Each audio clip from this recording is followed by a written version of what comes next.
Senate will come to order. All those not having privileges of the floor will please vacate the chamber. Those in the gallery and those on the floor will please rise as we're led in prayer by the senior senator from the 6th. Please remain standing after the prayer as the senator from Pleasant leads us in reciting the Pledge of Allegiance. Senator. Let us bow our heads. Dear Lord, thank you for blessing us with another day here on earth to perform your will. Be with us here in the legislature to help guide us on your path. Make every decision we take be in a direction you approve of. Bless our wonderful state and its people. Let West Virginia be a beacon to other states in how we place priority on working for you. May individuals realize this and come to our great state to know they are safe here with their freedoms to worship. Bless our staff and everyone that makes each process happen here. Please keep a watchful eye out for those that were affected by the ice and the floods, dear Lord. Thank you for the many blessings you have bestowed upon us, and may you continue to bless and forgive us of our sins. We ask this in the name of your Son, Jesus Christ. Amen. Thank you. Senator from Pleasant. Those on the floor and in the gallery, please join in the pledge to the flag. I pledge allegiance to the flag of the United States of America and to the republic for which it stands, one nation under God, indivisible, with liberty and justice for all. Reading of the Journal. West Virginia Legislature Senate Journal, March 8th, 2021. The Senate met at 11:01 a.m. Senator Blair, Mr. President, in the chair. The senator from Boone requests unanimous consent that further reading of the journal be dispensed with and the journal be approved. Is there objection? Chair hears none. Further reading of the journal is dispensed with and the journal is approved. Introduction of guest, Senior Senator from the 17th.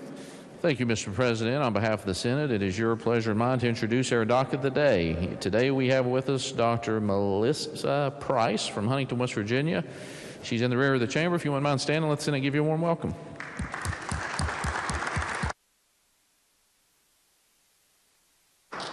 Further introduction, Senator from Mason. Thank you, Mr. President. In our center gallery, we have two community leaders from District 4, Pastor Bo Burgess from Jordan Baptist Church in Galplis Ferry, and Pastor Justin Simmons from Faith Baptist Church in Spencer, West Virginia.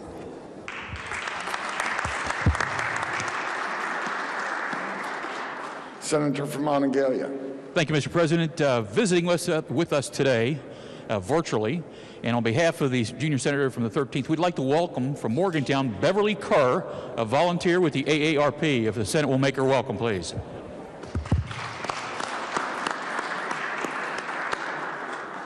Further introductions. Communications from the House. The Clerk of the House announced that the House amended and passed Senate Bill 372, providing greater discretion to West Virginia Board of Medicine to approve graduate clinical training. The message will be received. Senior Senator from the 17th. Thank you, Mr. President. I move the Senate concur in the House amendment to Senate Bill 372. The senior senator from the 17th moves that the Senate concur with the House amendments to Senate Bill 372. Is there discussion? Senior senator from the 17th. Thank you, Mr. President. The purpose of this bill is to give discretion to the West Virginia Board of Medicine to consider additional criteria when determining whether an applicant has successfully completed graduate clinical training, to clarify authority conferred when granting a temporary license, and to update rulemaking authority. The House amended language substantially equivalent that term and substituted it with similar in its place in 2 sections regarding the type of training it would accept when accreditation is not available. The House also added a new section on the bill addressing issuance of a temporary license. The section provided that the license issued by the board authorized the holder to practice medicine or surgery or podiatry in West Virginia for the term of the temporary license only and includes full prescriptive authority. The section states that the temporary license is valid until its holder has either been granted or denied a license at the next regular meeting of the board. The section provides the board may fix a fee in legislative rule and that the application will be on forms provided by the board in legislative rule. I urge passage. Is there further discussion? If not, the question before the Senate is: the Senate concur with the House amendments to Senate Bill 372? All those in favor will say aye. All those opposed say no. The ayes appear to have it. The ayes do have it. I declare the motion adopted. The question now is on the passage of the bill as amended. All those in favor will vote yea. Those opposed will vote nay. The clerk will prepare the machine. Has every member voted? Has every member voted? If so, the clerk will close the machine to ascertain the results. On this question, 33 yeas, 0 nays, 1 absent, and not voting. More than a majority of those elected having voted in the affirmative. I declare the bill passed. The clerk will communicate the action of the Senate to the House. The Clerk of the House announced the passage by that body of Committee Substitute for House Bill 2024, Expand Use of Telemedicine to All Medical Personnel. The message will be received and the bill will be referred to the Committee of Health and Human Resources. Committee Substitute for House Bill 2221, relating to the establishment of an insurance innovation process. The message will be received and the bill will be referred to the Committee on Banking and Insurance and then to the Committee on the Judiciary. Committee Substitute for House Bill 2335, increasing the minimum criminal penalty for a driver who, in an impaired state, causes the death of a minor. The message will be received and the bill will be referred to the Committee on the Judiciary. Committee Substitute for House Bill 2363, relating to best interests of the Child Protection Act of 2021. The message will be received and the bill will be referred to the Committee on the Judiciary. House Bill 2701, relating to authorizing the Division of Rehabilitation Services to approve acceptable training programs required for low-vision individuals to obtain a Class G driver's license. The bill will be received and the bill will be referred to the Committee on the Transportation and Infrastructure. House Bill 2709, providing that the aggregate liability of a surety on a consumer protection bond under the West Virginia FinTech Regulatory Sandbox Program does not exceed the principal sum of the bond. The message will be received and the bill will be referred to the Committee on Judiciary. House Bill 2764 allow the Division of Financial Institutions to enter into reciprocity agreements with other jurisdictions that operate similar programs to the West Virginia FinTech Sandbox Program. The message will be received and the bill will be referred to the Committee on Judiciary. Committee Substitute for House Bill 2765, relating to allowing emergency management and operation vehicles operated by airports to use red flashing warning lights. The message will be received and the bill will be referred to the Committee of Transportation and Infrastructure. House Bill 2905, relating to repealing the prohibition against the use of certain words. The message will be received and the bill will be referred to the Committee on the Judiciary. Communications from the Executive. There are none. Reports from standing committees. Your Committee on the Judiciary has had under consideration Senate Bill 303, creating Local Government Labor and Consumer Marketing Regulatory Limitation Act, and reports back a committee substitute for same, with the recommendation that the committee substitute do pass. Respectfully submitted, Charles S. Trump IV, Chair. The report will be received. Your Committee on Banking and Insurance has had under consideration Senate Bill 398 relating to a moratorium on PEIA coverage with exceptions, with the recommendation that the committee and reports back a committee substitute for same, with the recommendation that the committee substitute do pass, but under the original double committee reference, first be referred to the Committee on Finance. Respectfully submitted, Michael T. Azinger, Chair. The report will be received, and under the original double committee reference, the bill will be referred to the Committee on Finance. Your Committee on Finance has had under consideration Senate Bill 437, extending contingent increase of tax rate on certain eligible acute care hospitals, and Senate Bill 494, authorizing transfer of monies from Insurance Commission Fund to Workers' Compensation Old Fund, and reports the same back with the recommendation that they each do pass. Respectfully submitted, Eric J. Tarr, Chair. The report will be received. Your Committee on Banking and Insurance has had under consideration Senate Bill 493, issuing license suspensions to insurance producers and adjusters who fail to meet CE requirements, and reports back a committee substitute for same, with the recommendation that the committee substitute do pass. Respectfully submitted, Michael T. Azinger, Chair. The report will be received.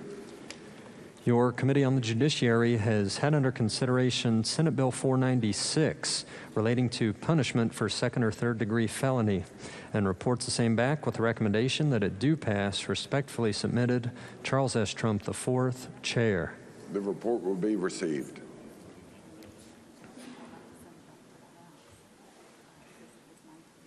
Your Committee on Natural Resources has had under consideration Senate Bill 514, providing criteria for Natural Resource Commission appointment and compensation, and reports back a committee substitute for same, with the recommendation that the committee substitute do pass. Respectfully submitted, Bill Hamilton, Chair. The report will be received.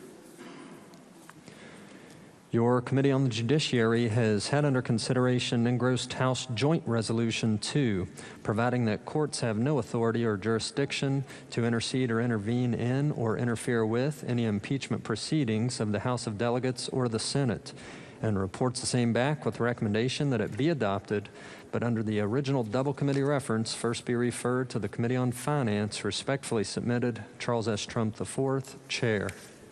The report will be received, and under the original double committee reference, the resolution will be referred to the Committee on Finance.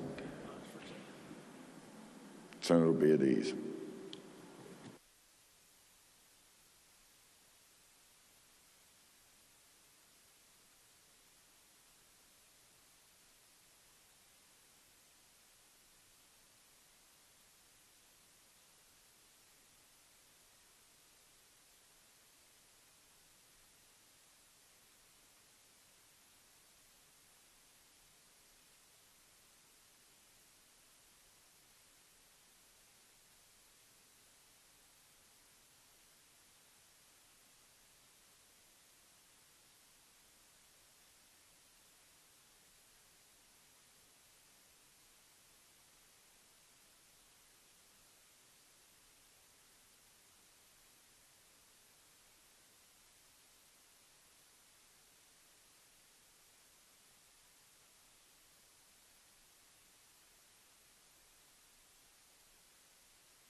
Request first.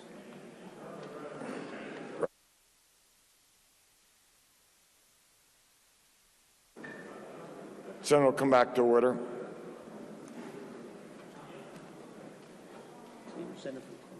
Senior Senator from the 17th.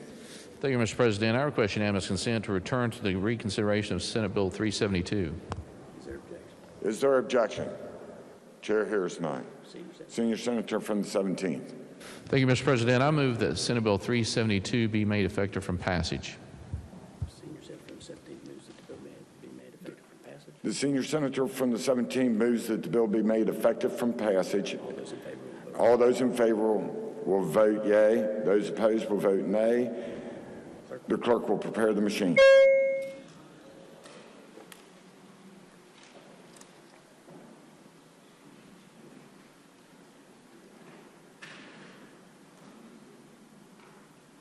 Has every member voted? Has every member voted? On this question, 33 yeas, 0 nays, 1 absent and not voting. More than 2/3 of those elected to the Senate having voted in the affirmative. I declare this bill effective from passage. Communicate. The clerk will communicate the action of the Senate to the House.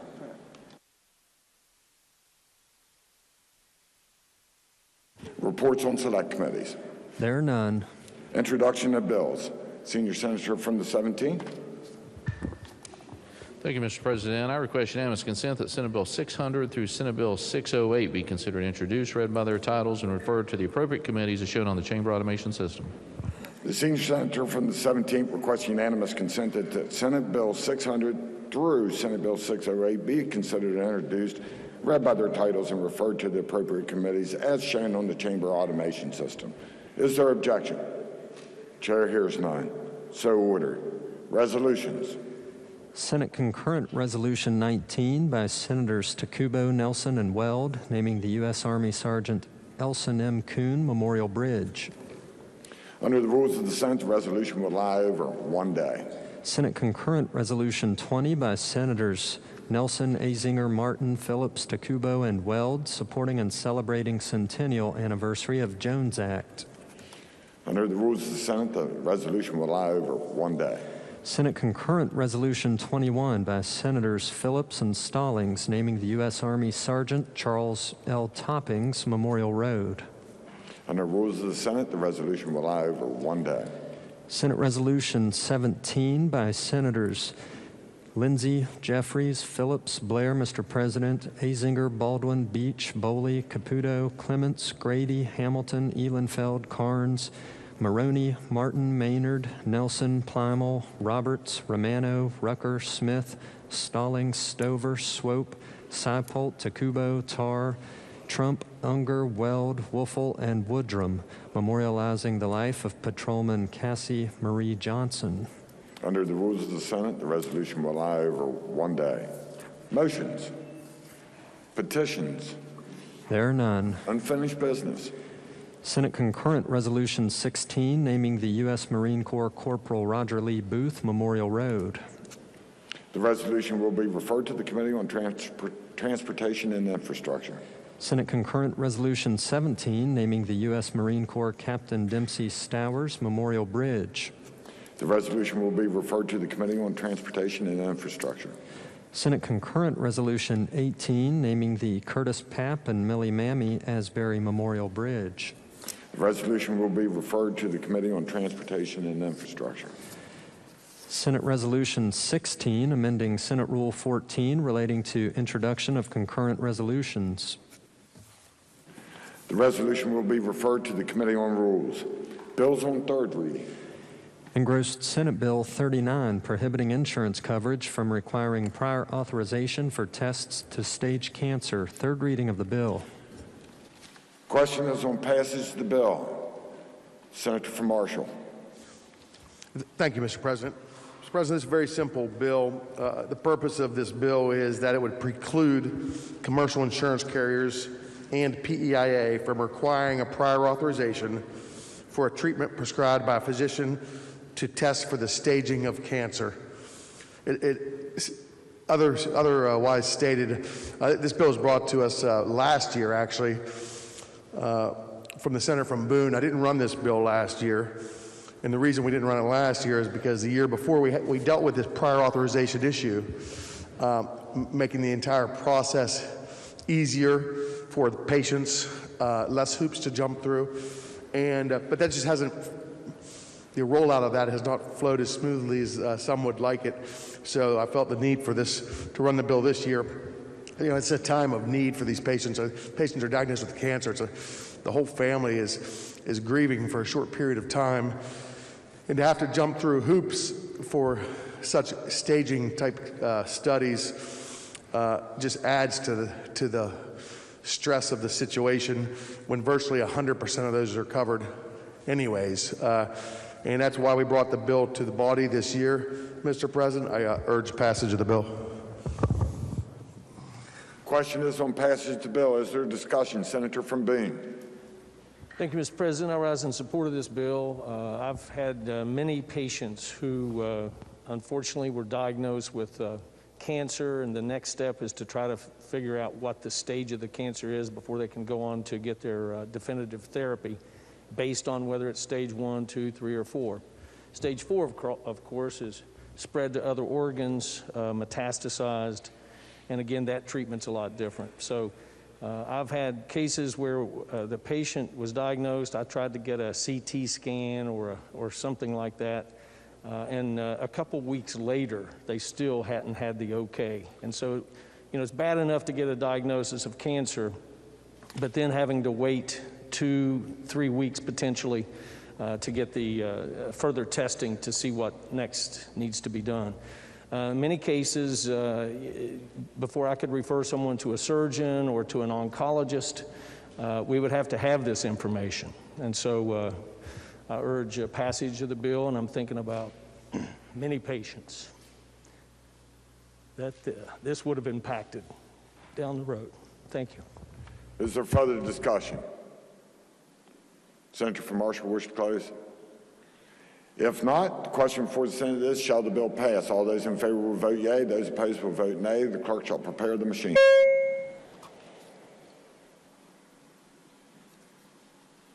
Has every member voted? Has every member voted? If so, the clerk will close the machine and ascertain the results. On this question, 33 yeas, 0 nays, 1 absent not voting. More than a majority of those present and voting having voted in the affirmative. I declare the bill passed. The clerk will communicate the actions of the Senate to the House. Committee substitute for Senate Bill 334, establishing license application process for needle exchange programs. The bill is advanced to third reading with the right to amend. Are there amendments to the bill? Yes, sir. Senator Tarr moved to amend the bill on page 4, section 2. Senior Senator from the 4th. Thank you, Mr. President. I ask unanimous consent to explain the amendments in lieu of them having them read and have all the amendments considered as one. Is there an objection? Chair hears none. Senator from the 4th. Thank you, Mr. President. The Health Committee did a lot of really good work on this bill, spent a lot of time on it to produce what's becoming a very quality product. There's a few things, though, that I think that maybe were missed within the committee process that need to be added to this bill that consider some of the things that happen around needle exchanges. First thing that's in the bill that I'm asking to amend is to have the sheriff of the county in which a needle exchange operation operates provide a letter of support in order for them to be able to operate, and also that at any time should that needle exchange be significantly increasing the crime in that area, placing his deputies at risk, placing other law enforcement at risk, placing the community at risk by the crime that's associated with some of the poorer operators that have done these, that he can rescind that letter of support and it produces a closure of that needle exchange. The second part of the amendment requires that for the participants that would come to a needle exchange, so these are people, sometimes they're varied. You'll have people that are accessing a needle exchange that may be seeking help. They're coming actually for the harm reduction services to get them toward rehab, to get them the testing they need to help control disease. And they're coming for that true needle exchange. You also have other people, such as drug dealers, who send people to the needle exchanges. And they will send them to the needle exchange to grab needles to bring back to them to trade for drugs. And the clean needle becomes an asset that they can load with things such as heroin and now even meth that's injected. So the Second Amendment requires that the person who's accessing the needle exchange have a West Virginia ID because of some of the stories I've got from law enforcement, from people coming across the border to get those clean syringes to help their drug trade business. The Third Amendment says that anybody who has been, this bill licensed needle exchanges, so there's obviously a process currently right now. There are no needle exchanges licensed within West Virginia. There is no regulation. We license you, if somebody's going to wash their hair, they require a license in West Virginia, but we don't require licenses for needle exchanges. If somebody has been offering a needle exchange program and they want to continue, this would become effective in January to where they'd have to have their application in to become licensed.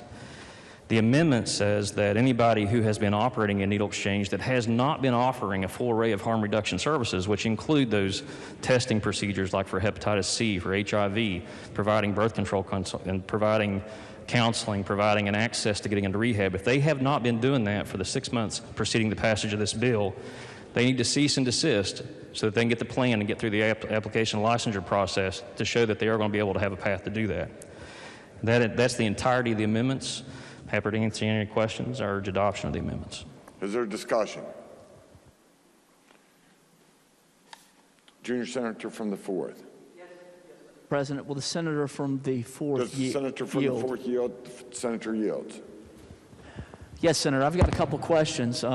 This particular bill, was considered by the Health Committee, I believe, over two days. Do you understand that? Yes, sir. All right. And at no point in time did we hear any testimony, I don't believe, at least from law enforcement, that requested that the Sheriff's Department have a role to play in whether or not a bill is a particular exchange is licensed or agreed to. So I'm asking you, why do you believe that provision is needed?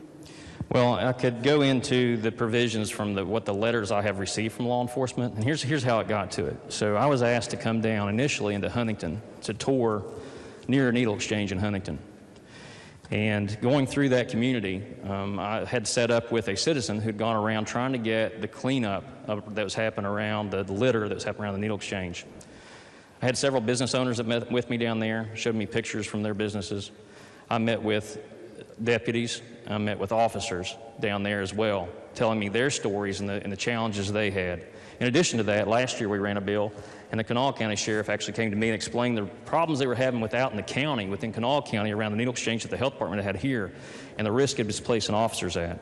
More recently, I think it was the president of the Fraternal Order of Police showed up at a county commission meeting begging for control of some needle exchange issues around here because of his officers being placed at risk.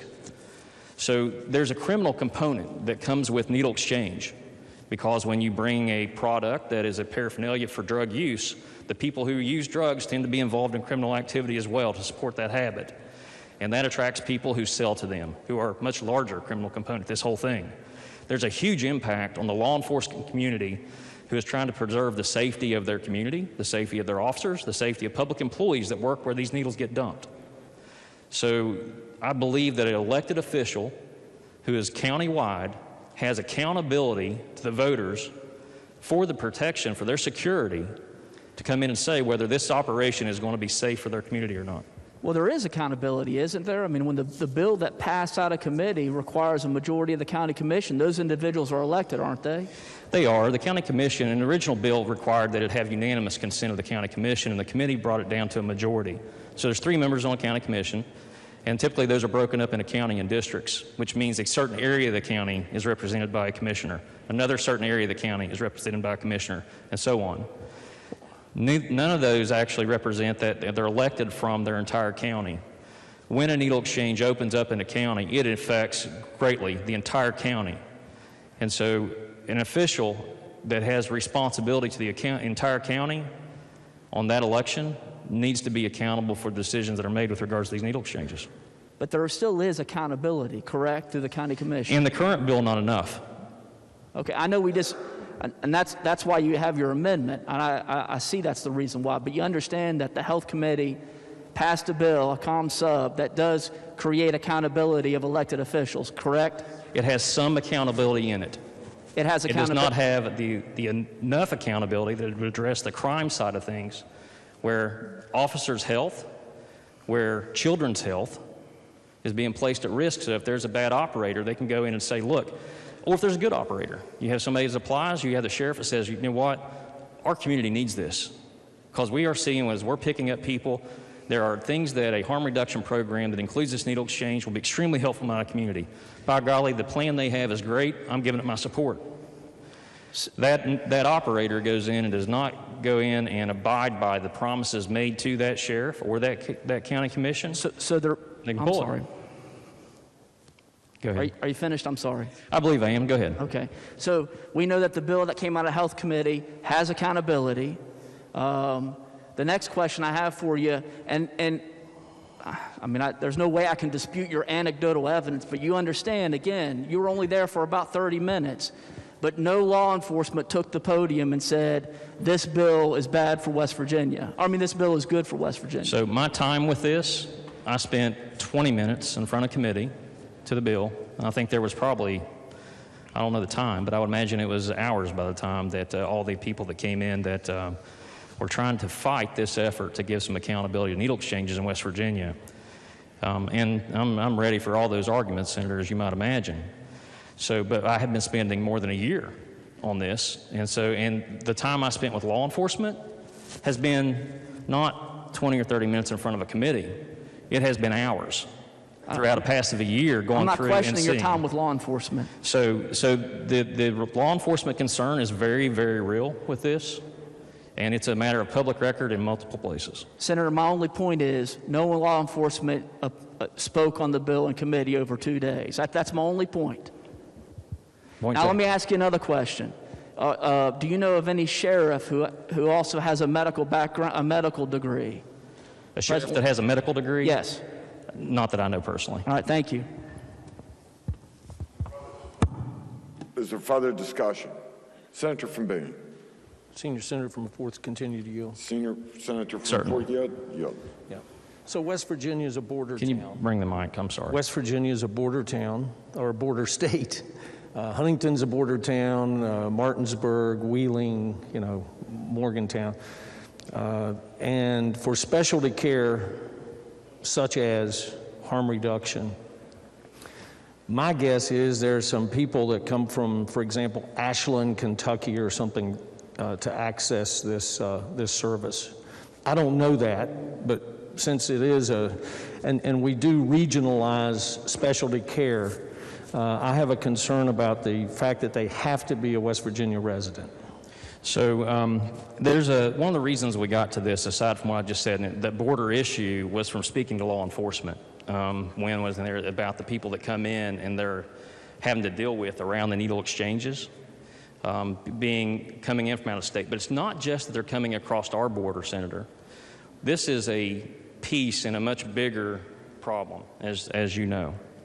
And part of that much larger problem that we really can't address with this legislation specifically are the peer recovery homes that are shipping people into West Virginia from all over the country and purporting to offer rehab services, but really all they are is raking in the money that comes associated with offering a peer recovery home and offering little to no value to our citizens.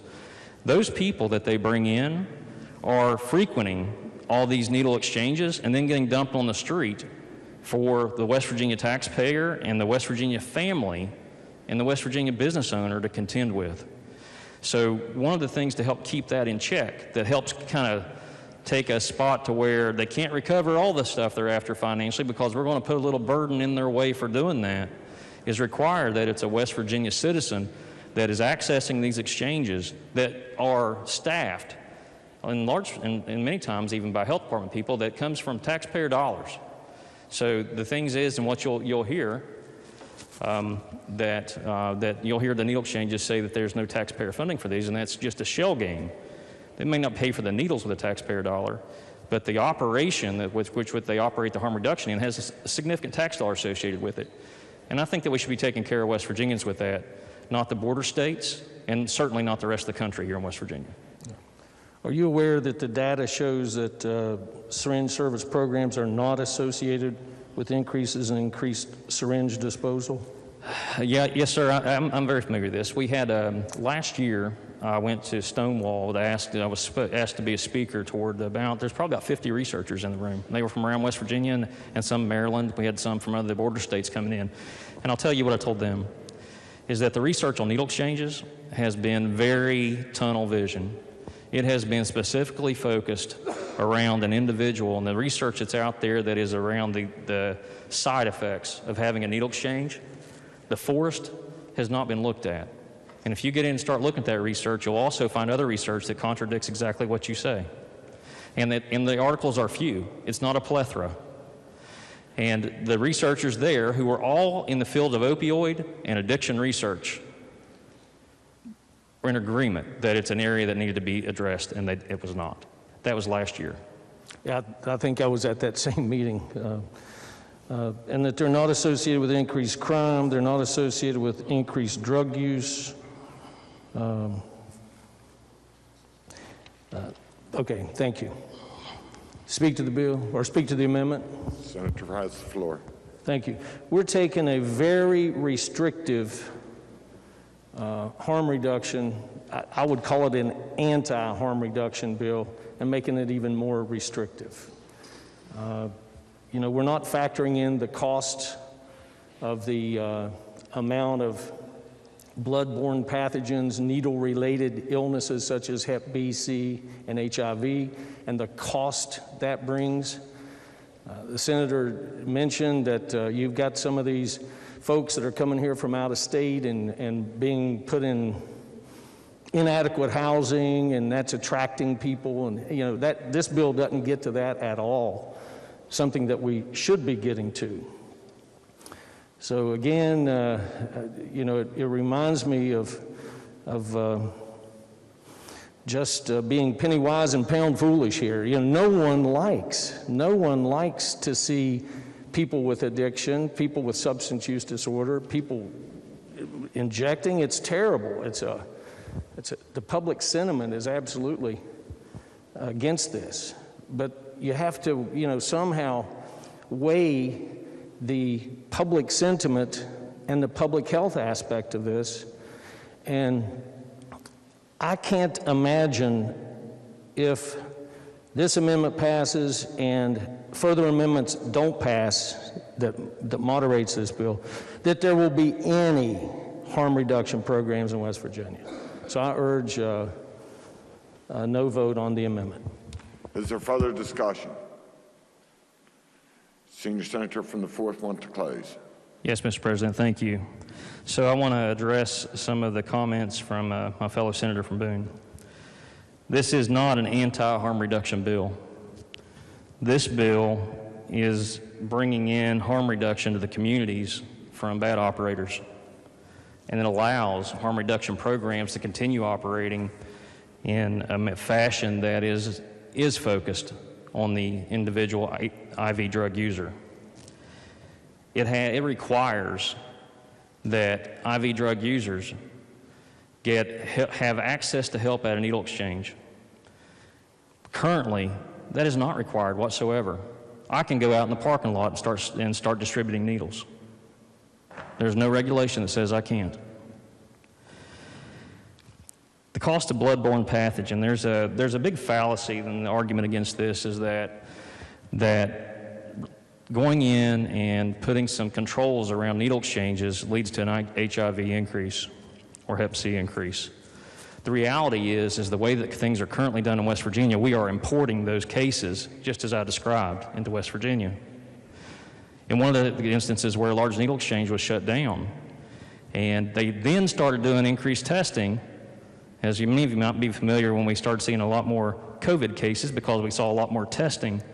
Same thing happened with around needle exchanges, because the argument became, oh, wait a minute, what's going to happen with HIV? So then they started doing the testing. Well, of course it's going to spike. And it's going to spike even more because you're importing all those cases right here into West Virginia by attracting them with this type of behavior. This controls for that.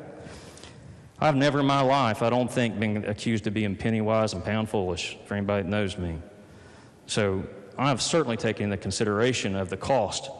These programs are exorbitant in cost to West Virginia because of what they're bringing across our border. This allows, and the last thing that Senator from Boone mentioned was public health.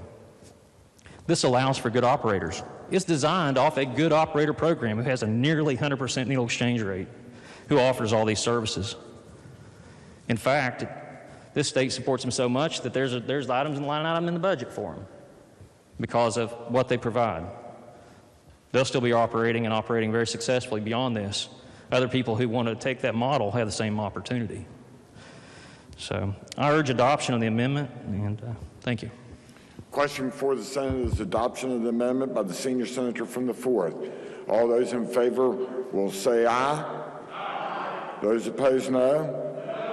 The ayes appear to have it. The ayes do have it. I declare the amendment adopted. Are there further amendments to the bill? Yes, sir. Senator Stallings moved to amend the bill by striking out everything after the enacting clause. Senator from Boone. Thank you, Mr. President. I request unanimous consent to explain the amendment in lieu of having it read. Is there objection? Chair hears none. The senator from Boone.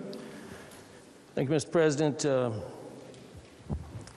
What this amendment would do is a fairly comprehensive. It's an amendment that if we had studied this important issue over an interim process that we may have come up with, that balances public sentiment and public health. The first part of the amendment creates a surcharge of 1 cent per pill, patch, or 5 cc of liquid in every form of opioid drug in this state to be paid by the manufacturer or distributor making the first sale.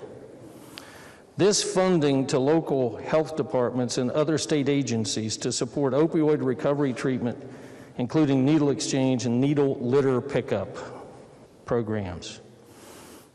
It provides that this surcharge shall be collected by the Secretary of DHHR on or before specified time, and all monies placed in a special revenue account designated the Opioid Recovery Fund. It provides that this fund shall only be used to develop and implement a comprehensive opioid recovery policy in this state, including but not limited to safe and responsible needle litter disposal. It provides civil penalties for failure to remit these surcharge monies.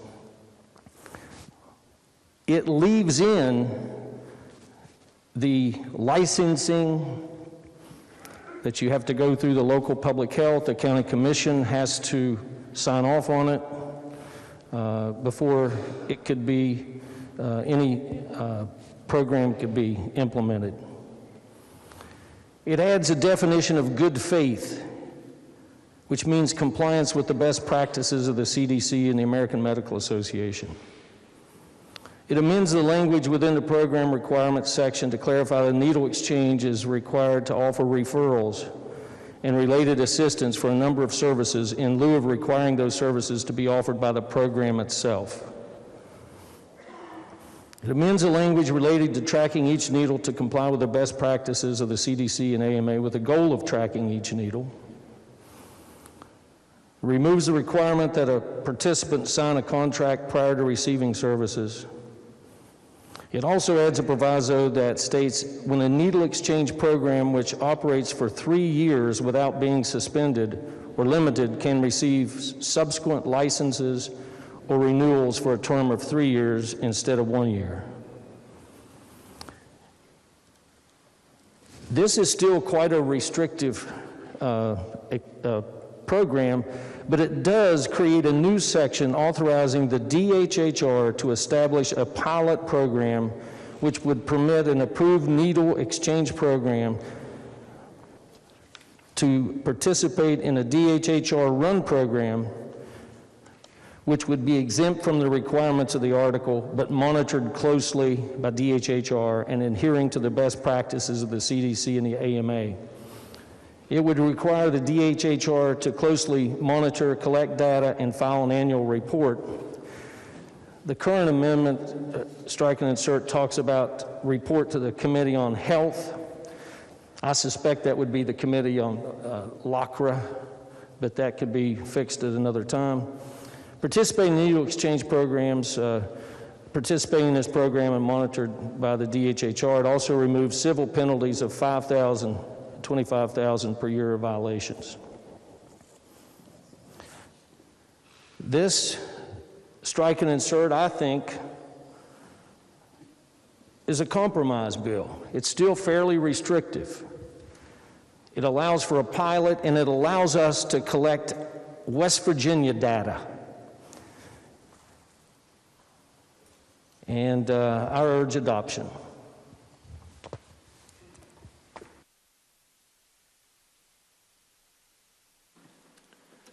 Is there discussion? Senior Senator from the 4th. Thank you, Mr. President. So I have a few issues I would rise in opposition to the gentleman's amendment. This is a complete rewrite of Senate Bill 334 without consideration of the committee. While there may be a good concept, I think the senator should come back and reintroduce a bill possibly on the surcharge on opioids. However, weighing down this bill with some of the other things that would necessarily kill the bill, I think, as it went through, are things I would object to. One of the things that I would say that that would do that is taking away some of the accountability that's in here. The fines need to happen.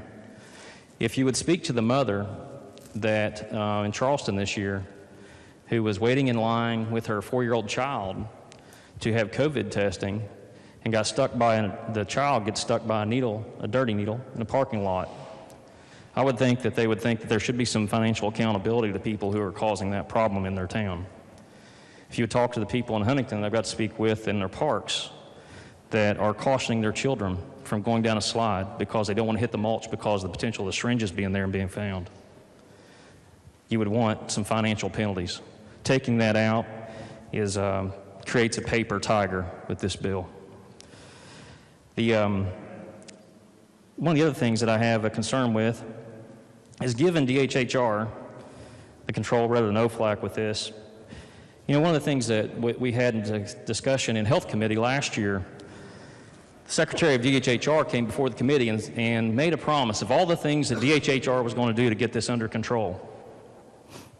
And as far as I can tell, there wasn't a thing done. In fact, in Health Committee, as I was watching, over the past couple of years, there's been over 1 million needles not returned by the people that report to DHHR. And that's not all of them. That's not all the needle exchanges. That's just the ones that report. This past year, it was 800,000 needles. The year before that, it was 500,000 needles. The problem's getting worse. It's not getting better. The other thing has to do with the licensing. You know, I'm a doctor of physical therapy. Every 2 years in West Virginia, I'm required to get a license. And I would say to you that the things that I do that place the public at risk are far, far, far less than the needle exchange operations in this state. I think that we should have a closer eye on them than that. So I would urge you to reject the gentleman's amendment. Is there further discussion? Junior Senator from the 8th. In support of the Senator from Boone's amendment for a number of reasons. I mean, I guess the first is as far as his expertise, he is a medical doctor that sees patients in this predicament pretty regularly. So I trust his judgment in that regard, as I trust the judgment of all the physicians that testified in Health Committee. This isn't a simple issue. And we can go round and round with anecdotal stories about this, that, fear, science.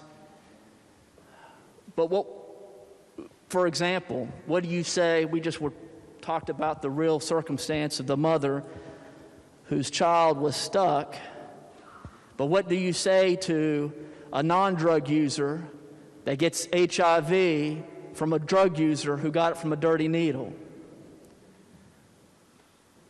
What we should try to do is fall on the balance of the issue, the science of the issue. The testimony was in West Virginia that not since 1999, so 22 years ago, has anyone gotten a blood-borne disease from a needle stick. That was the testimony. I'm sorry? In the community, I'm sorry, in the community. Thank you, Doctor. That was testified to. Another thing that was testified to that what we initially was that, and it hasn't been brought up today because I guess it's proven to be false, but that these programs get federal funds and state funds for syringes. That was said in support of the bill. That was said to scare individuals, this fear-mongering that we have on this issue, to vote a certain way. And then, of course, after that, DHHR came and said, no, no, no. Federal funds and state funds are used for wraparound services, not for syringes. So there's a lot of hyperbole that I think blinds us to what this bill seeks to do and the need for it. And what the amendment seeks to do from the senator from Boone. I mean, I think we can all agree that we don't like needle litter. I don't like needle litter. His bill addresses that issue, or his amendment, rather, addresses that issue specifically. No one likes the fact that folks abuse drugs. But what the program is seeking to do is to keep a bad situation from getting worse. These folks are going to abuse.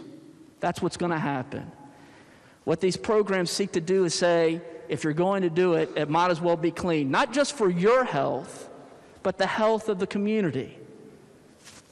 It was mentioned the tremendous cost of these programs.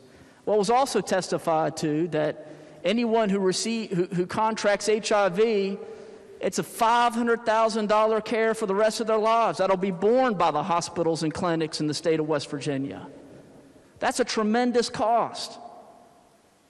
I think that needs to be considered as well.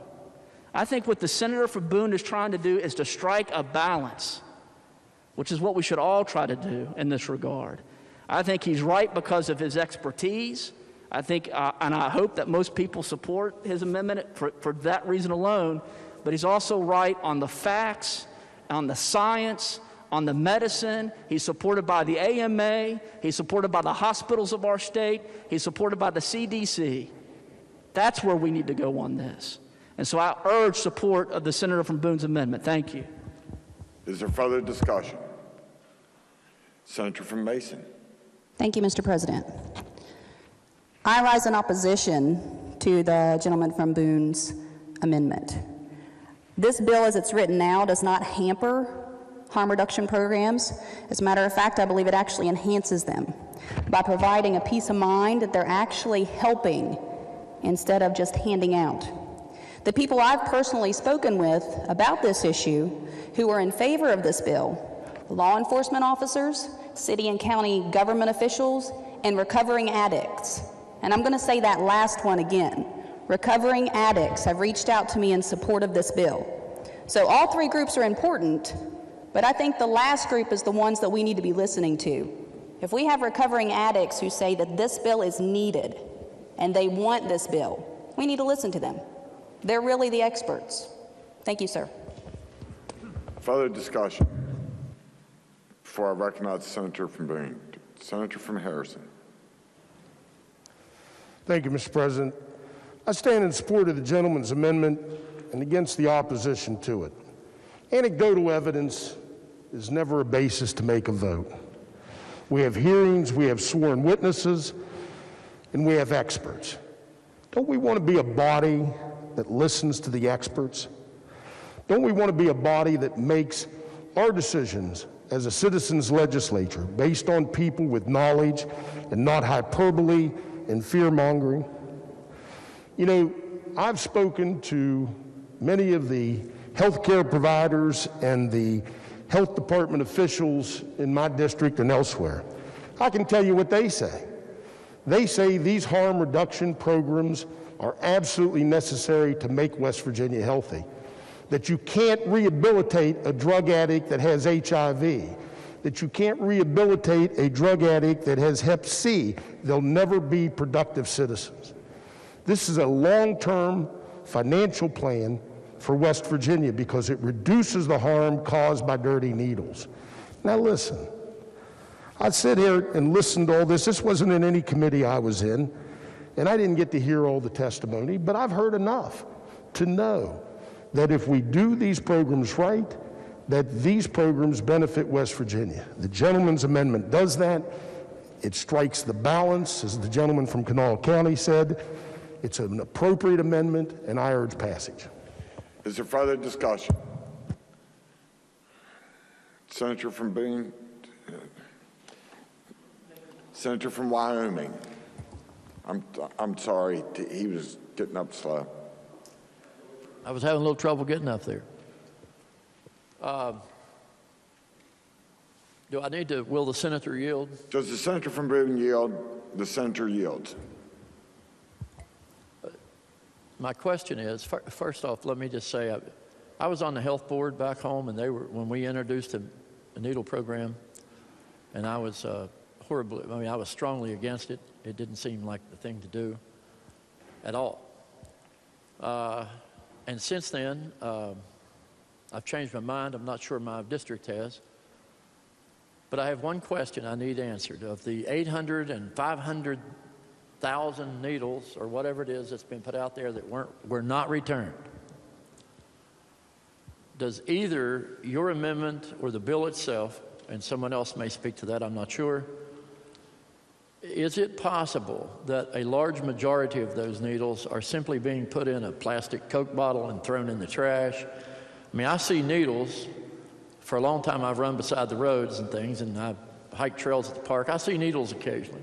So they're out there. You could step on one. You could get whatever you may get.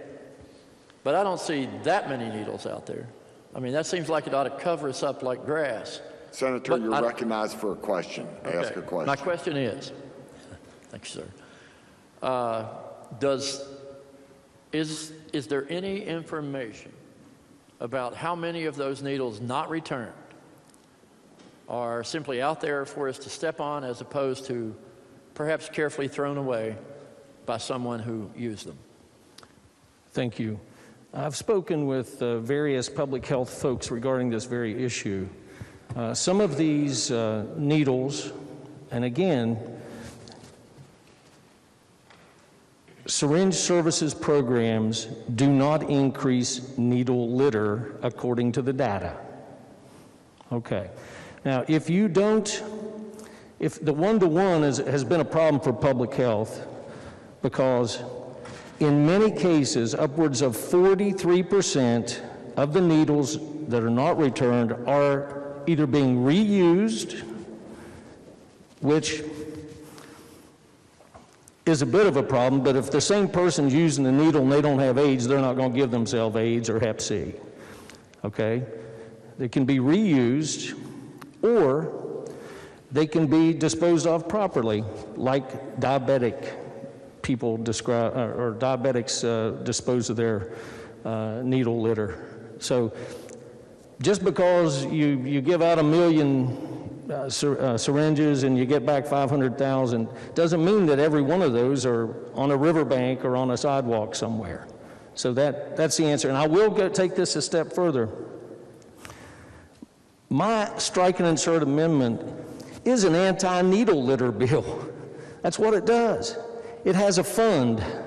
It creates a fund. Now this body's good for, you know, talking about sexual assault and domestic violence, and give them $40,000 a year to operate statewide. That's what this body's good to do. But this bill actually raises some money that deals specifically with needle litter. So if I could go ahead and close. Senator from Boone, you're recognized to close. Thank you. Substance use disorder and addiction, and people who use IV drugs, is very complicated, as we know. This amendment is much more comprehensive. It still is fairly restrictive, but it allows for a pilot program with data collection, West Virginia data collection, that we could all use as we go forward. It's not like we're kind of real good as far as having this substance use under control or having people who use IV drugs under control. Folks, we're last. We need big steps to have access to these programs. First, in overdose deaths for an entire decade. Part of that's on us. Part of that is not listening to the health providers when we shut down the pill mills and left those poor patients with nothing to do when they're used to having that opioid on board. These people with an illness. So in comes a flood of cheap heroin. We're dealing with that right now. We're first in hepatitis B, we're second in hepatitis C. We have two of the largest HIV outbreaks in the country. The Center for Disease Control puts out a mortality, morbidity weekly report in April 2020, basically saying the reason Huntington had a HIV outbreak was restrictive enrollment practices. Folks, this is a compromise. This has all the application for a license. It has, you have to, OFLAC. You have to go through the public health department. You have to go through the county commission. There's a public notice that says proposed needle exchange program. You have to have public hearings. This has to, folks have to have a full range of harm reduction services. It allows for a pilot. It pays for needle litter. I hope we pass this amendment. It's been thought out. It's been bounced off various senators in this body, including the two docs. And I think it makes a lot of sense for West Virginia. To me, a little bit too restrictive. But guess what? I believe in compromise in here, folks. I believe in compromise. I urge adoption of the amendment. Question before the Senate is adoption of the amendment offered by the senator from Boone. All those in favor will say aye. Aye. All those opposed will say no. No. The noes appear to have it. The noes do have it. I declare the division's been demanded. This demand sustained. The demand is sustained. All those in favor of the amendment will please rise, and the clerk will count you.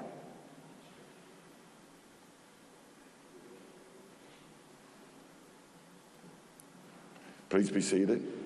All those opposed to the amendment.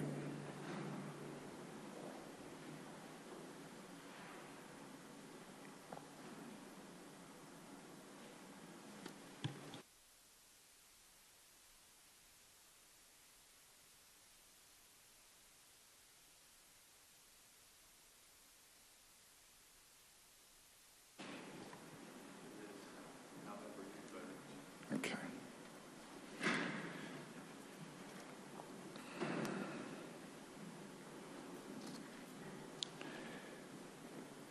The results on the division was 11 yeas, 22 nays.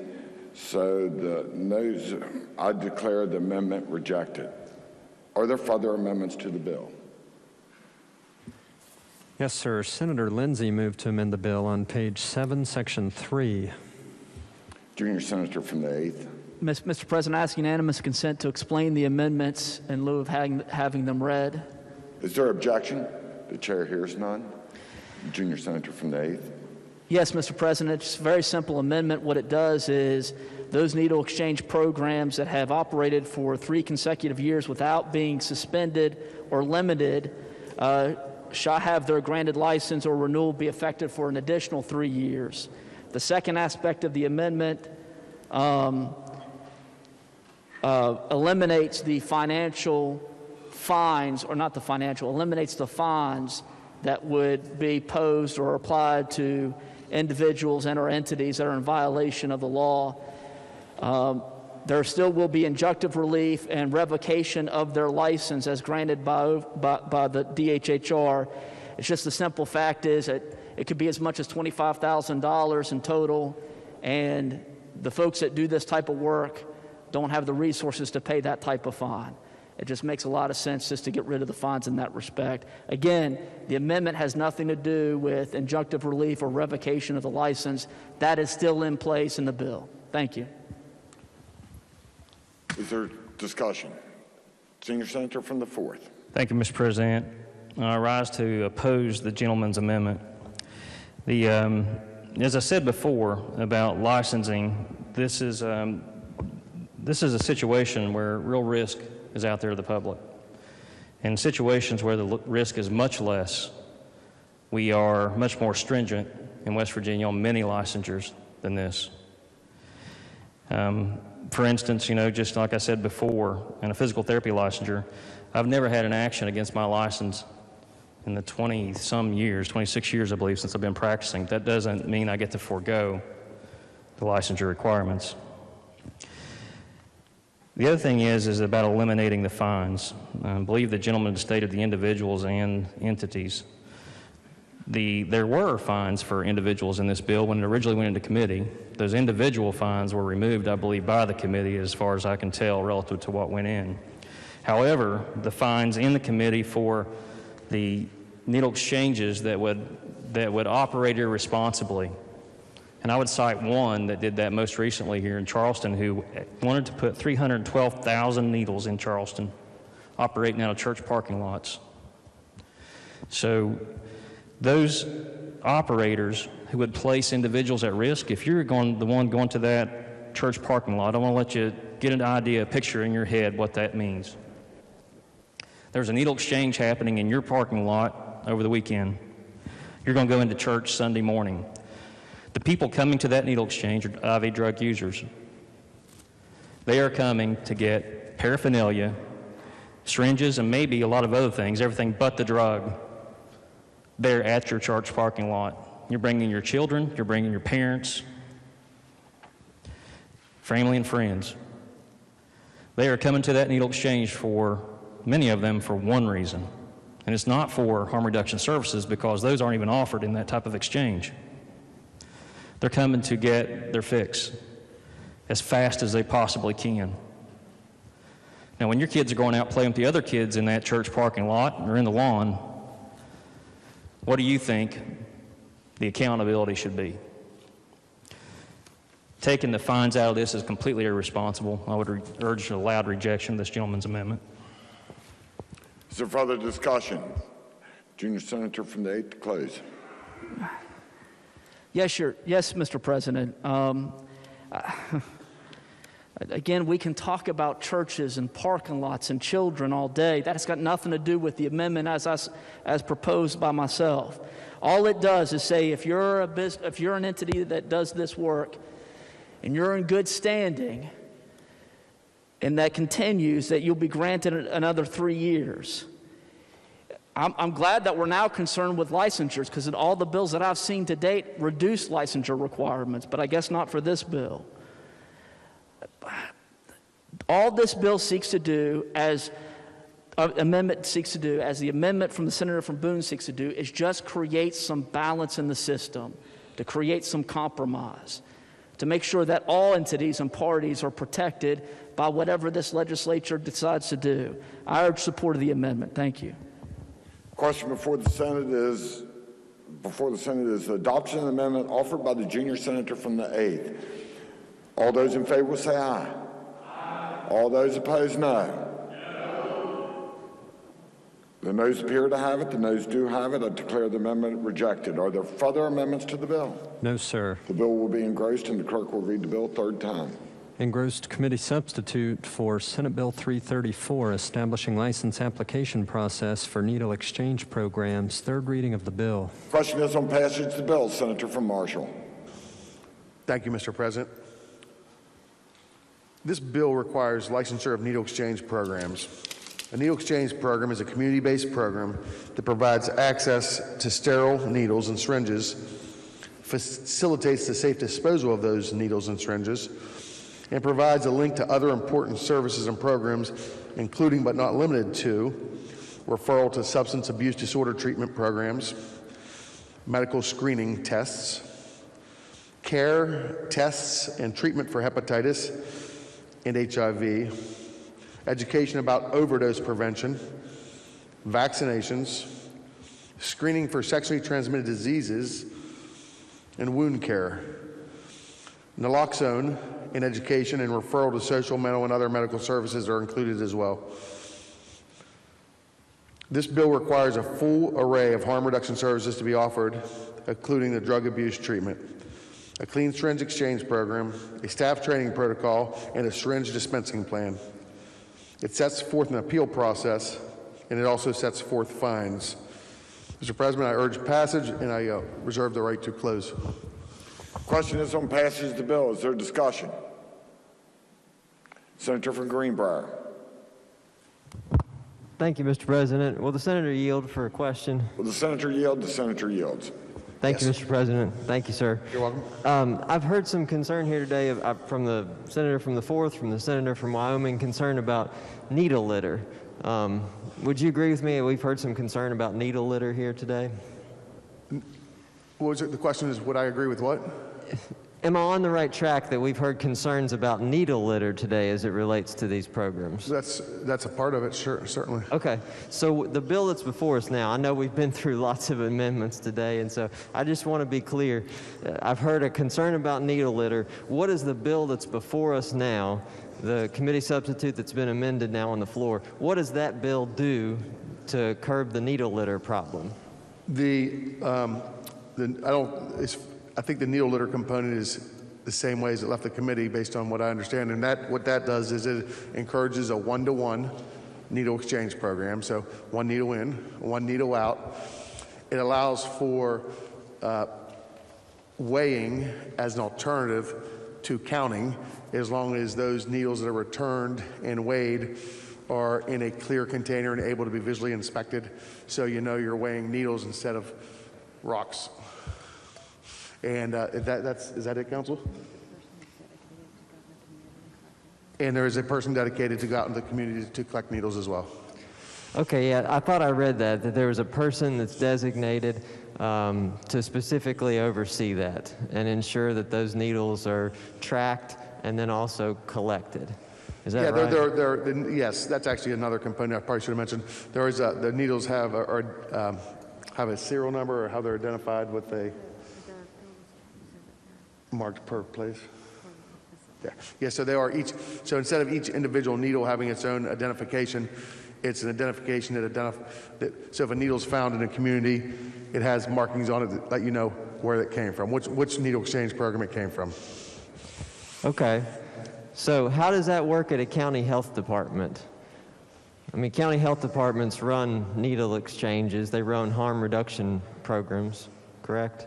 Yeah, they do. So what they would have to do is abide by these new laws if this was to pass and become a law, and they would have to institute these goals for a one-to-one exchange, accounting methods. You can no longer do the kiosk method where you don't know what you're weighing, okay? And they would also have to somehow make their needles identifiable. I mean, to their program.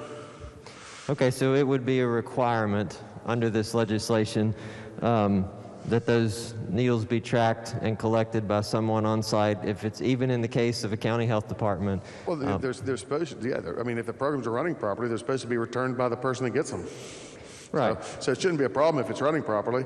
The requirement is they're going to have to now make the needles identifiable to their own program, like some programs already do, like one of the ones locally here in Charleston. Okay, so what I'm curious about then is we're requiring them to do that. We're really good here in Charleston about requiring folks back home to do things, but what resources are given to do that within this bill that's before us now? Well,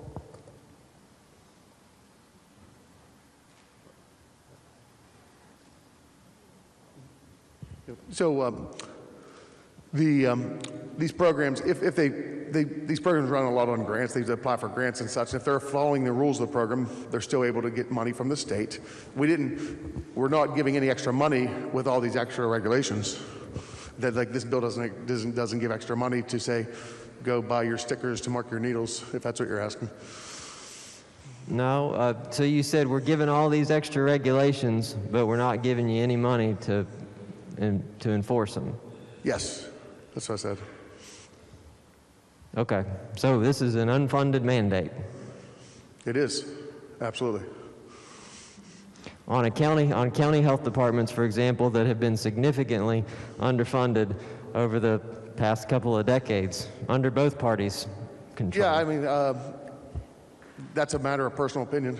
But this is, the first part's true. Yeah, this is a mandate attempting to solve a problem with no accompanying funds. Okay. Thank you, sir. Appreciate it. Thank you, Mr. President. Further discussion? Senior Senator from the 4th. Thank you, Mr. President. I was just going to address the mandate, just something, as I understand this bill, this does not require any health department to have a needle exchange. So there is not a mandate there. It's just if they wanted to operate one. Thank you. Further discussion? Senator from Marshall to close. Senator from Boone.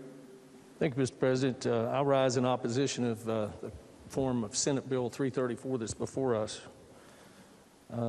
It is very, very restrictive. I can't imagine another state having more restriction on harm reduction programs than what this bill brings to us.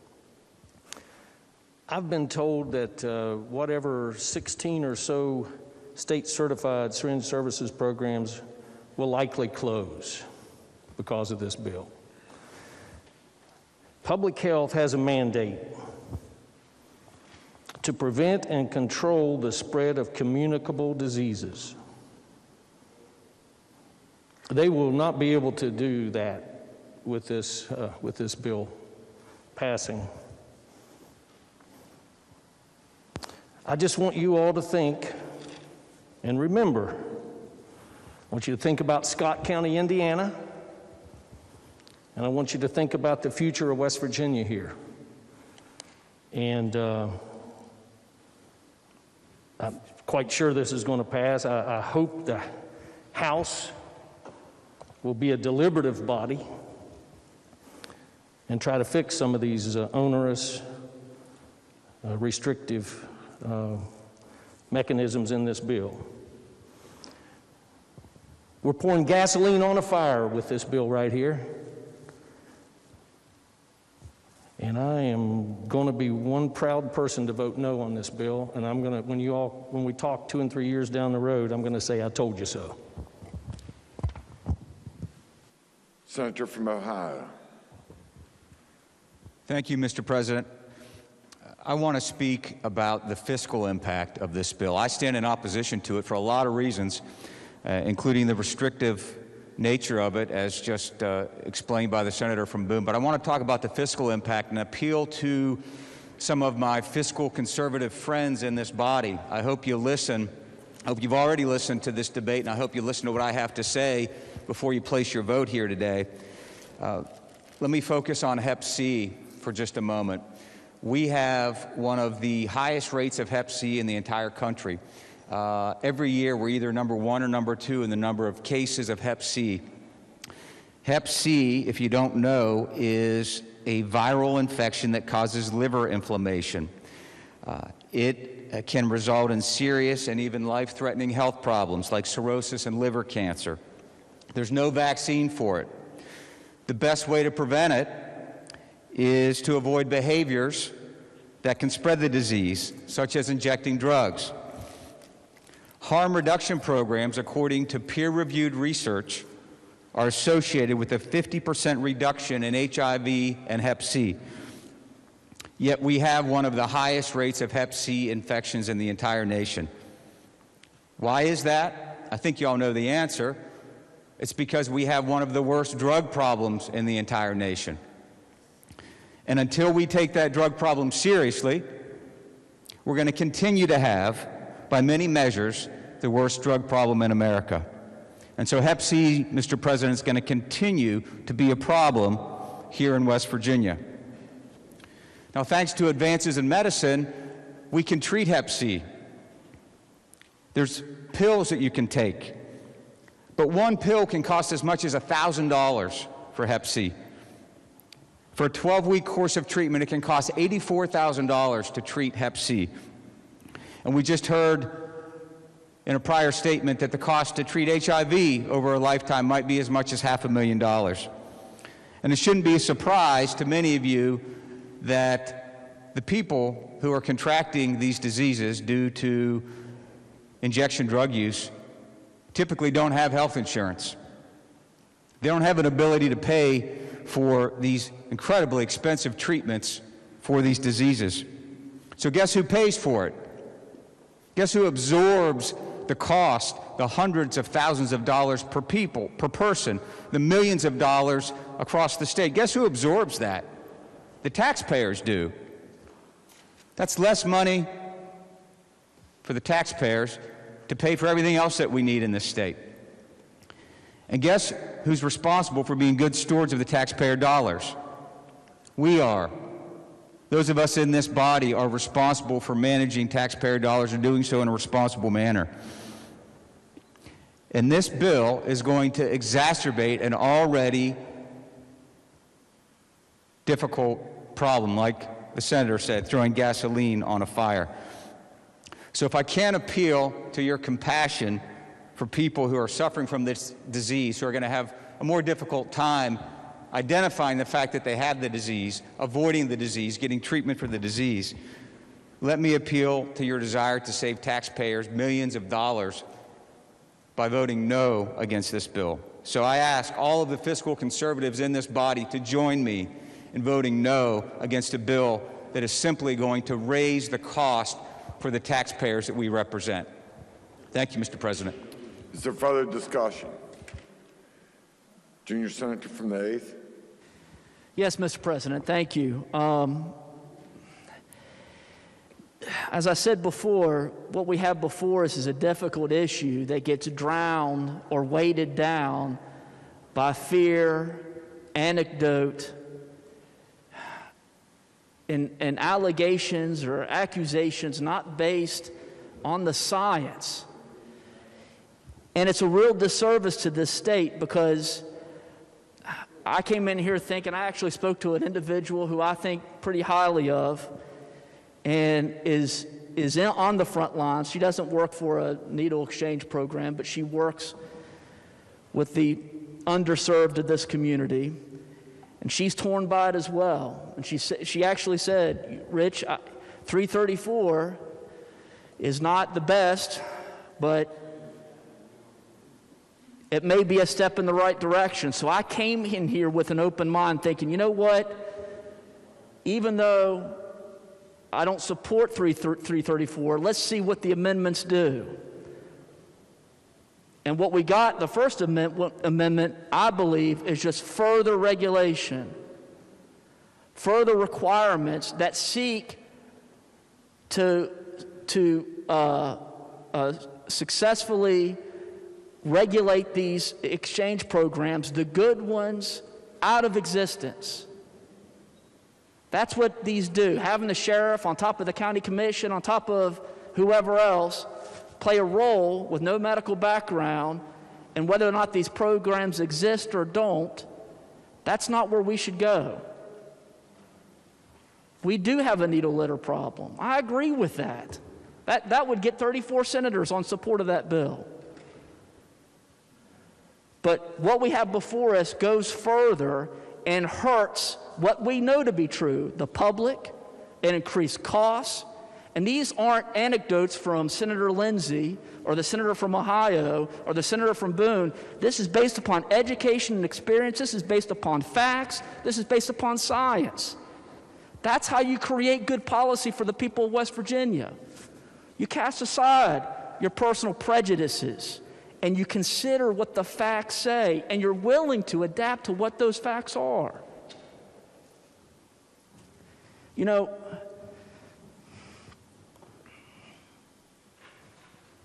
again, no one likes the idea of needle exchanges. They exist to prevent the worst thing from happening. And that's someone who already has an issue, an addiction, from getting a terminal disease that can spread through the community. That's what they're for. That's their purpose. Yeah. I've got,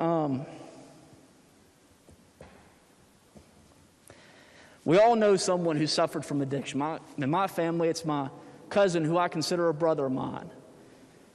Good kid, good heart, 14 years younger than me. So I was the one who took him, even though we're not, again, he's my cousin. I was the one responsible for him on family trips. Best kid in the world.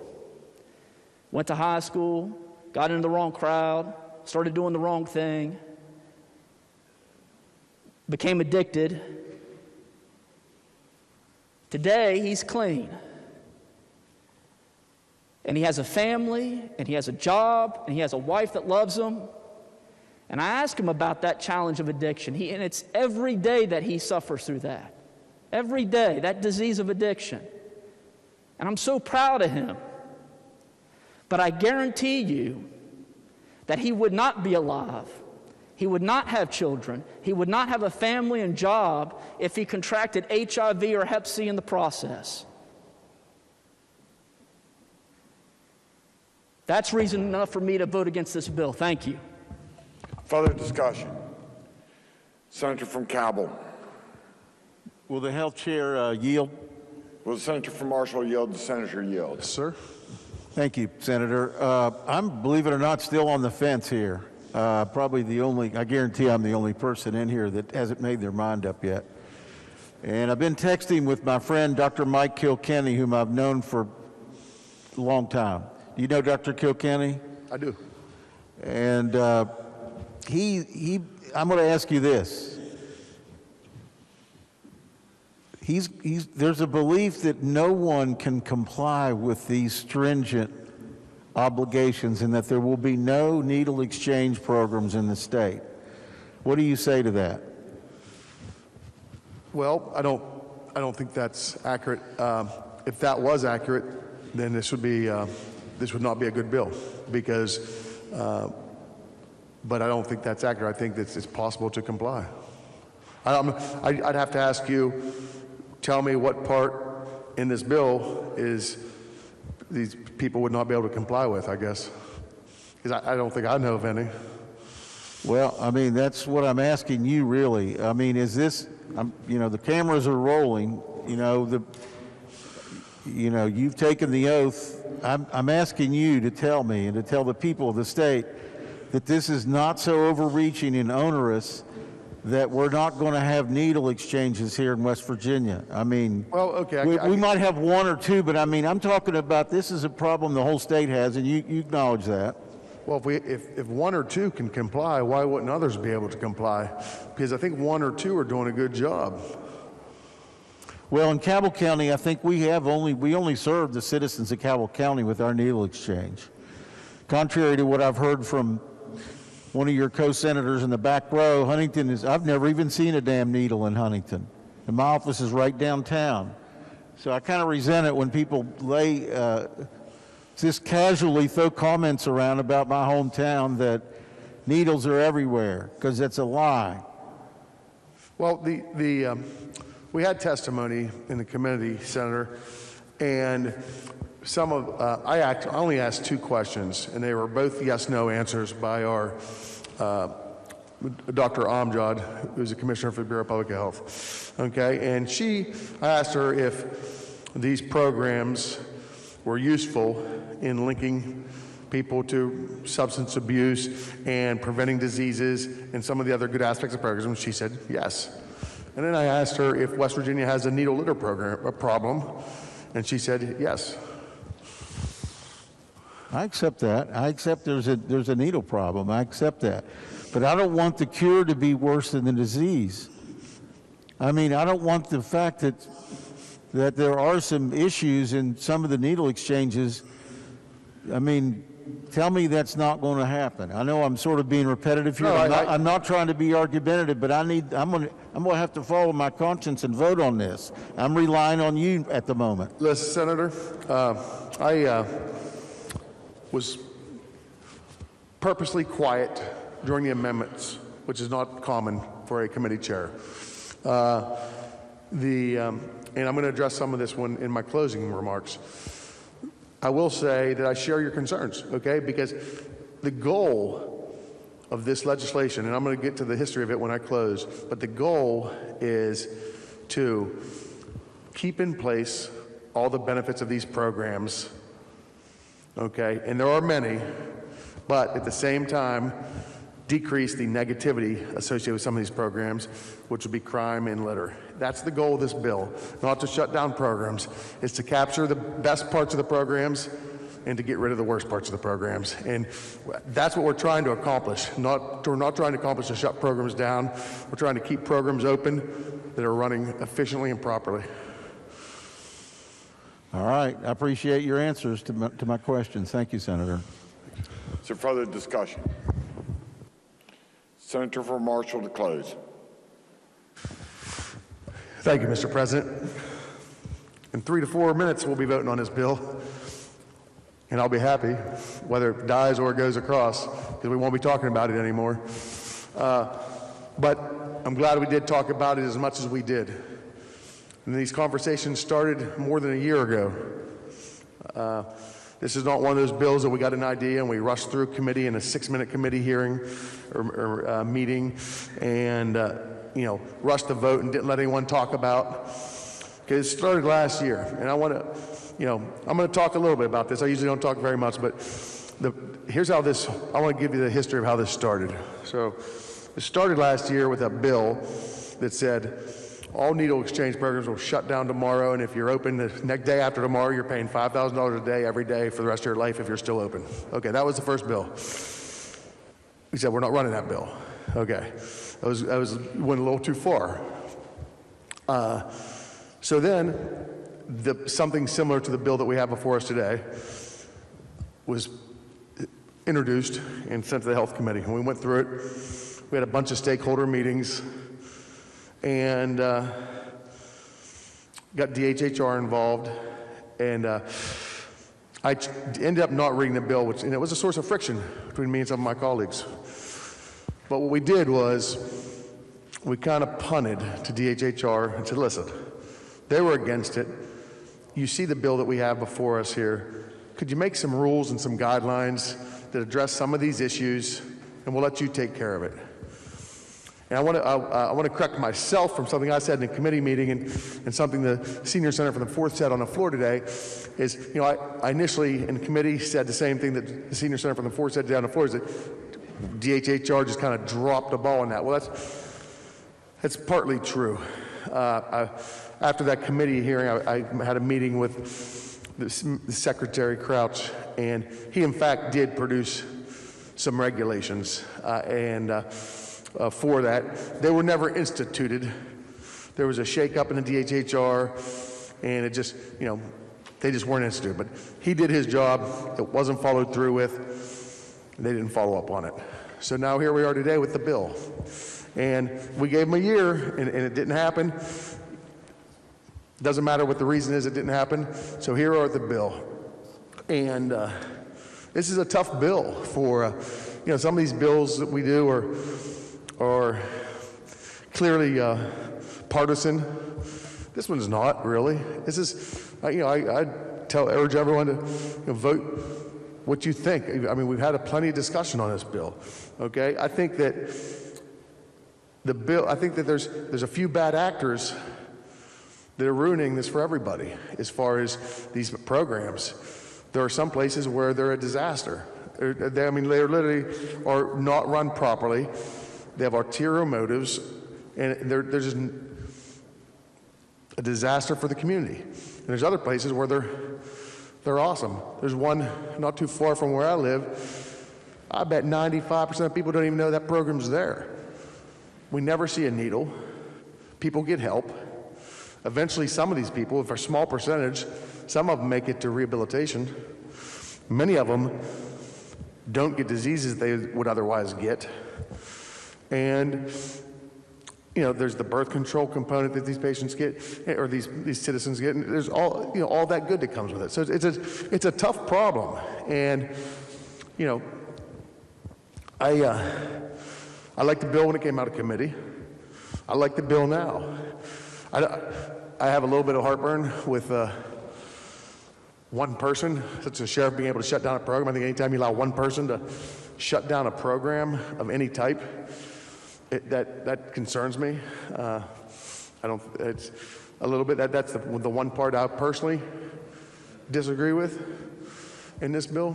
But, for the most part, I just want anyone that's listening to understand the purpose of this bill, and it's to regulate these programs because they've gotten a bit out of whack in some areas, to keep them in existence and maximize the benefits they offer, but yet try to minimize any of the negativity associated with these programs, Mr. President. I urge passage. Question is before the Senate, shall the bill pass? All those in favor will vote yea. Those opposed will vote nay. The clerk will prepare the machine.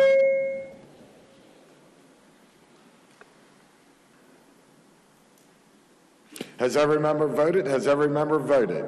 If so, the clerk will close the machine and ascertain the results. On this question, 22 yeas, 11 nays, 1 absent, and not voting. More than a majority of those present having voted in the affirmative. I declare the bill passed. The clerk will communicate the action of the Senate to the House. Engrossed committee substitute for Senate Bill 339, expanding types of agricultural operations that are protected from nuisance and other legal actions. Third reading of the bill. Question is on passage to bills. Senator from Morgan. Thank you, Mr. President. The committee substitute for Senate Bill 339 would amend 2 sections of our state code. They're both in Chapter 19, and it's both in Article 19 of that chapter, which is Article 19 is preservation of agricultural production. The 2 sections amended are Section 2 and Section 7. In 2009, we passed a bill that became law that provided protections for agricultural operations from nuisance suits. And this bill would expand those protections to certain activities that were left out of the bill originally, Mr. President. Section 2 is the definition section, so the bill expands the definition of agriculture, adding to the current language such things as storage, manufacturing, milling, or processing of products. The bill also expands the definition of agricultural operation to include a couple new things that were not in the bill that we passed 2 years ago. And those are urban agriculture, aquaponics, and hydroponics. And those terms, Mr. President, are all 3 defined in the bill as well. And so I won't read the definition of aquaponics or hydroponics, but then the bulk of the bill is to add the protections that were listed in 2019 to those sorts of agricultural operations. The bill makes it clear that if an agricultural operation that is situated outside of a municipality's corporate limits is annexed or brought into the municipality's corporate limits, then the requirements of the municipality do not apply to the agricultural operation. There are a couple technical corrections. Reference in the previous law in Section 7 referred to federal, state, or local statutes, and we changed that to say federal, state, or local statute, regulation, or ordinance, recognizing that generally we don't speak of municipal statutes, but of municipal ordinances or local ordinances or regulations. Mr. President, I'll be happy to answer questions if I can. Otherwise, I urge the bill's passage. Question is on passage to bill. Is there discussion? If not, question before the Senate is, shall the bill pass? All those in favor will vote yea. Those opposed will vote nay. The clerk will prepare the machine.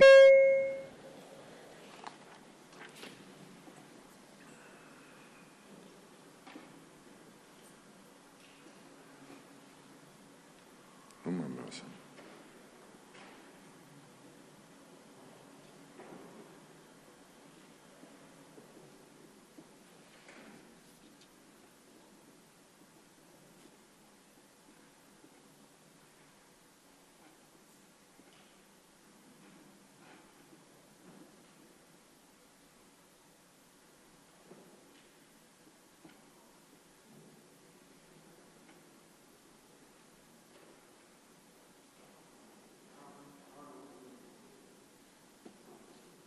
Has every member voted? Has every member voted? If so, the clerk will close the machine and ascertain the results. On this question, 32 yeas, 0 nays, 2 absent, not voting more than a majority of those present and voting having voted in the affirmative. I declare the bill passed. The clerk has the title amendment. Senator Trump moved to amend the title of the bill.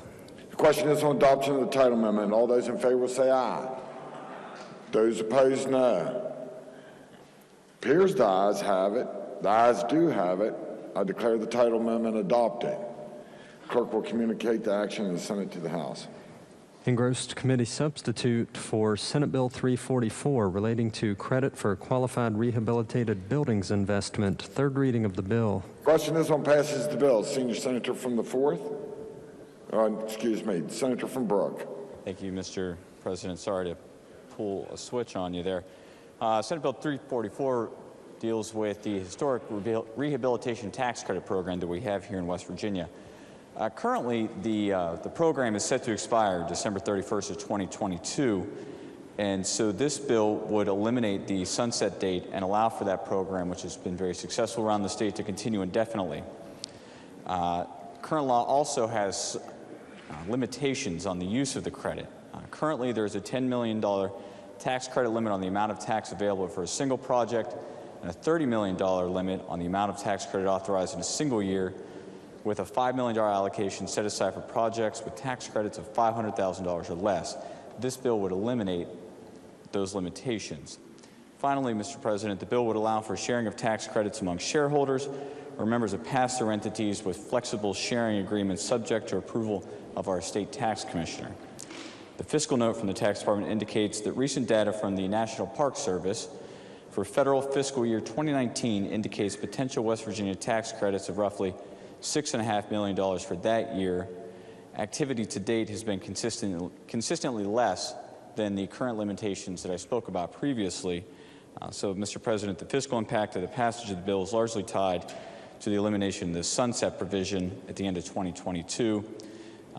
Lastly, past performance indicates average future tax credits of less than $10 million per year. And Mr. President, this has been a very successful program around the state. The Wheeling Pit Building in my district, the Robinson Grand Theater in Clarksburg, the Charles Washington Hall in Charlestown, the West Virginia Building in Huntington, the Atlas Building here in Charleston have all been part of the historic tax credit program. But I want to say that, there are over 700 registered historic buildings around the state, Mr. President, and they're not all in big cities. I mean, this is a tax credit that could be used for the Mullins Historic District in Wyoming County, the Welch Historic District in McDowell County, and the Harrisville Historic District in Ritchie County. So this is a program that I think really has the ability to reform some of our downtowns around the state, and I urge passage of the bill. Question is on passage of the bill. Is there discussion? Senator or Senior Senator from the 5th. Thank you, Mr. President. I rise in support of this. I will tell you that there is a $36.5 million project that would not have happened that's happening right now in Huntington. And releasing these restrictions, there's probably 3 or 4 more other buildings right around the corner that can utilize these. I also speak on behalf of something that I've been involved in that I think it could really use these kind of things, and that's the Keith Albee Theater. If you know something about historic theaters and historic venues, restoring our history and restoring venues like that are the things that we really need to be doing. I think that the bill before was a first step. I think this completes the step because we now mirror the federal, the federal tax credits without any restrictions. And this has, and we did a study was done at Marshall University on this, that for every dollar you put in this, you get $4 in return, and that's unheard of in tax credits, and you get it within 18 to 24 months. Thank you. So further discussion, Junior Senator from the 8th. President, just real quickly, I rise in support of the bill. West Virginia, we have beautiful mountains and hills, but we also have beautiful buildings in all of our cities and towns. My profession allows me to get out of Charleston and go just about anywhere and everywhere in the state for hearings and legal work, and anything like this bill that supports and rehabilitates those old buildings that are just beautiful buildings, I'm in support of. And the senator from Brook mentioned the Atlas building. He is correct. That's just a wonderful building here in town, and in part, this will help that building. But I couldn't leave the opportunity to thank Councilwoman Jennifer Farr for her work on that building. Thank you. Further discussion? If not, the question before the Senate is, shall the bill pass? All those in favor will vote yea. Those opposed will vote nay. The clerk will prepare the machine. Has every member voted? Has every member voted? If so, the clerk will close the machine and ascertain the results. On this question, 33 yeas, 0 nays, 1 absent and not voting. More than a majority of those present and voting having voted in the affirmative. I declare the bill passed. The senior senator from the 17th. Thank you, Mr. President. I move the bill be made effective from July 1, 2021. Request unanimous consent that the roll call used on passage of the bill be used to make it so effective. Senior senator from the 17th moves that the bill be made effective on July the 1st, 2021, and request unanimous consent that the roll call used on the passage of the bill be used to make it so effective. Is there objection? The chair hears none. On this question, 33 yeas, 0 nays, 1 absent and not voting. More than 2/3 of those elected to the Senate having voted in the affirmative. I declare the bill effective July the 1st, 2021. The clerk will communicate the actions of the Senate to the House. Engrossed committee substitute for Senate Bill 370, requiring certain documents that contain wage records be considered confidential. Third reading of the bill. Question is on passage of the bill. Senator from Raleigh. Thank you, Mr. President. The committee substitute for Senate Bill 370 requires certain documents to include records of wages be considered confidential, prohibiting governmental entity that requires private company contracting with or seeking to contract with a government entity for a construction project. It also includes public improvement projects. The Department of Labor, under the West Virginia Jobs Act, does collect data, and that data is something that is available to give to state agencies or federal agencies as they request that. However, it is not available for them to give to any other entity or person. I'll be happy to answer any questions. I urge passage of the bill. Question is on passage of the bill. Is there discussion? The senior senator from the 8th. Thank you, Mr. President. With the senator from Will the senator from Raleigh yield? The senator yields. Thank you, Senator. Just a couple of questions. Do you believe that if this bill does go into effect, will it make it easier for construction companies to be able to basically cheat out the taxpayers of West Virginia on taxes that should be paid to that should come out on their employees? I believe they're still required to give all of the data to the Department of Labor, and they will have access to that data. So if there is suspicion or there is a problem, then that data will be made available to the Division of Labor, and that is when they enter into the contracts. So it is there. It's just not publicly available. It is considered proprietary and confidential. Now, you said that it will be available to whom? To the Department of Labor. This is the list, Senator. The companies will provide a payroll document that includes the name and address of the employer, identification of the payroll number and work week ending date, the name of the project location, the identification of the contract number, and then the name of each employee, including the following information on each employee: the employee's work classification or job title, the county and state of residence, the days and hours worked, the hourly rate of pay or salary, gross wages, federal and state withholding amounts and other authorized deductions, and net pay.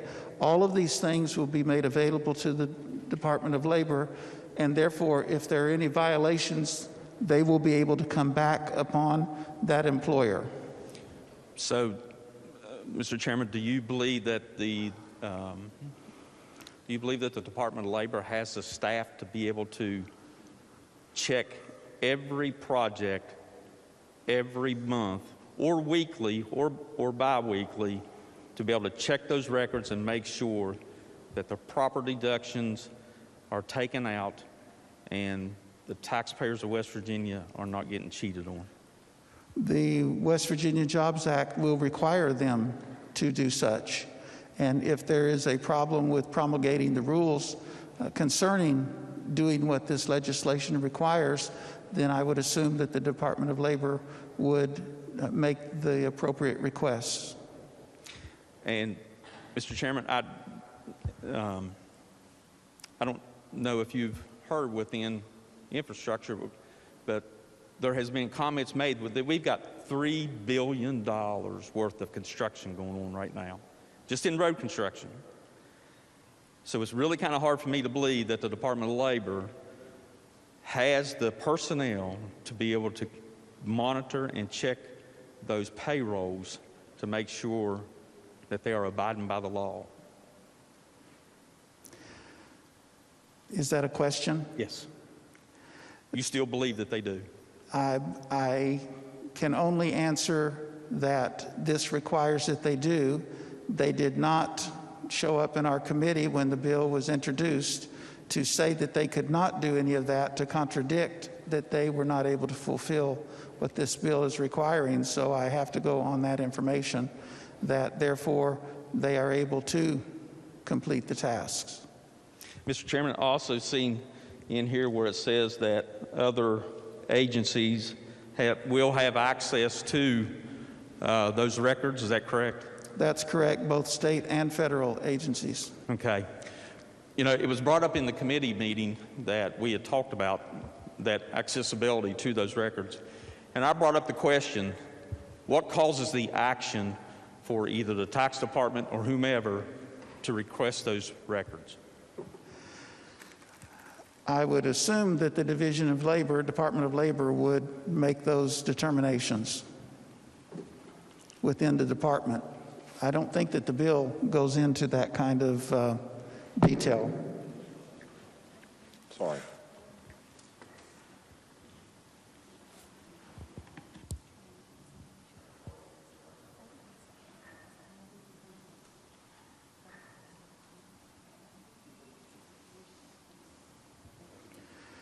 Okay, council says that all a state or federal agency must do is simply request the information and it will be made available to them.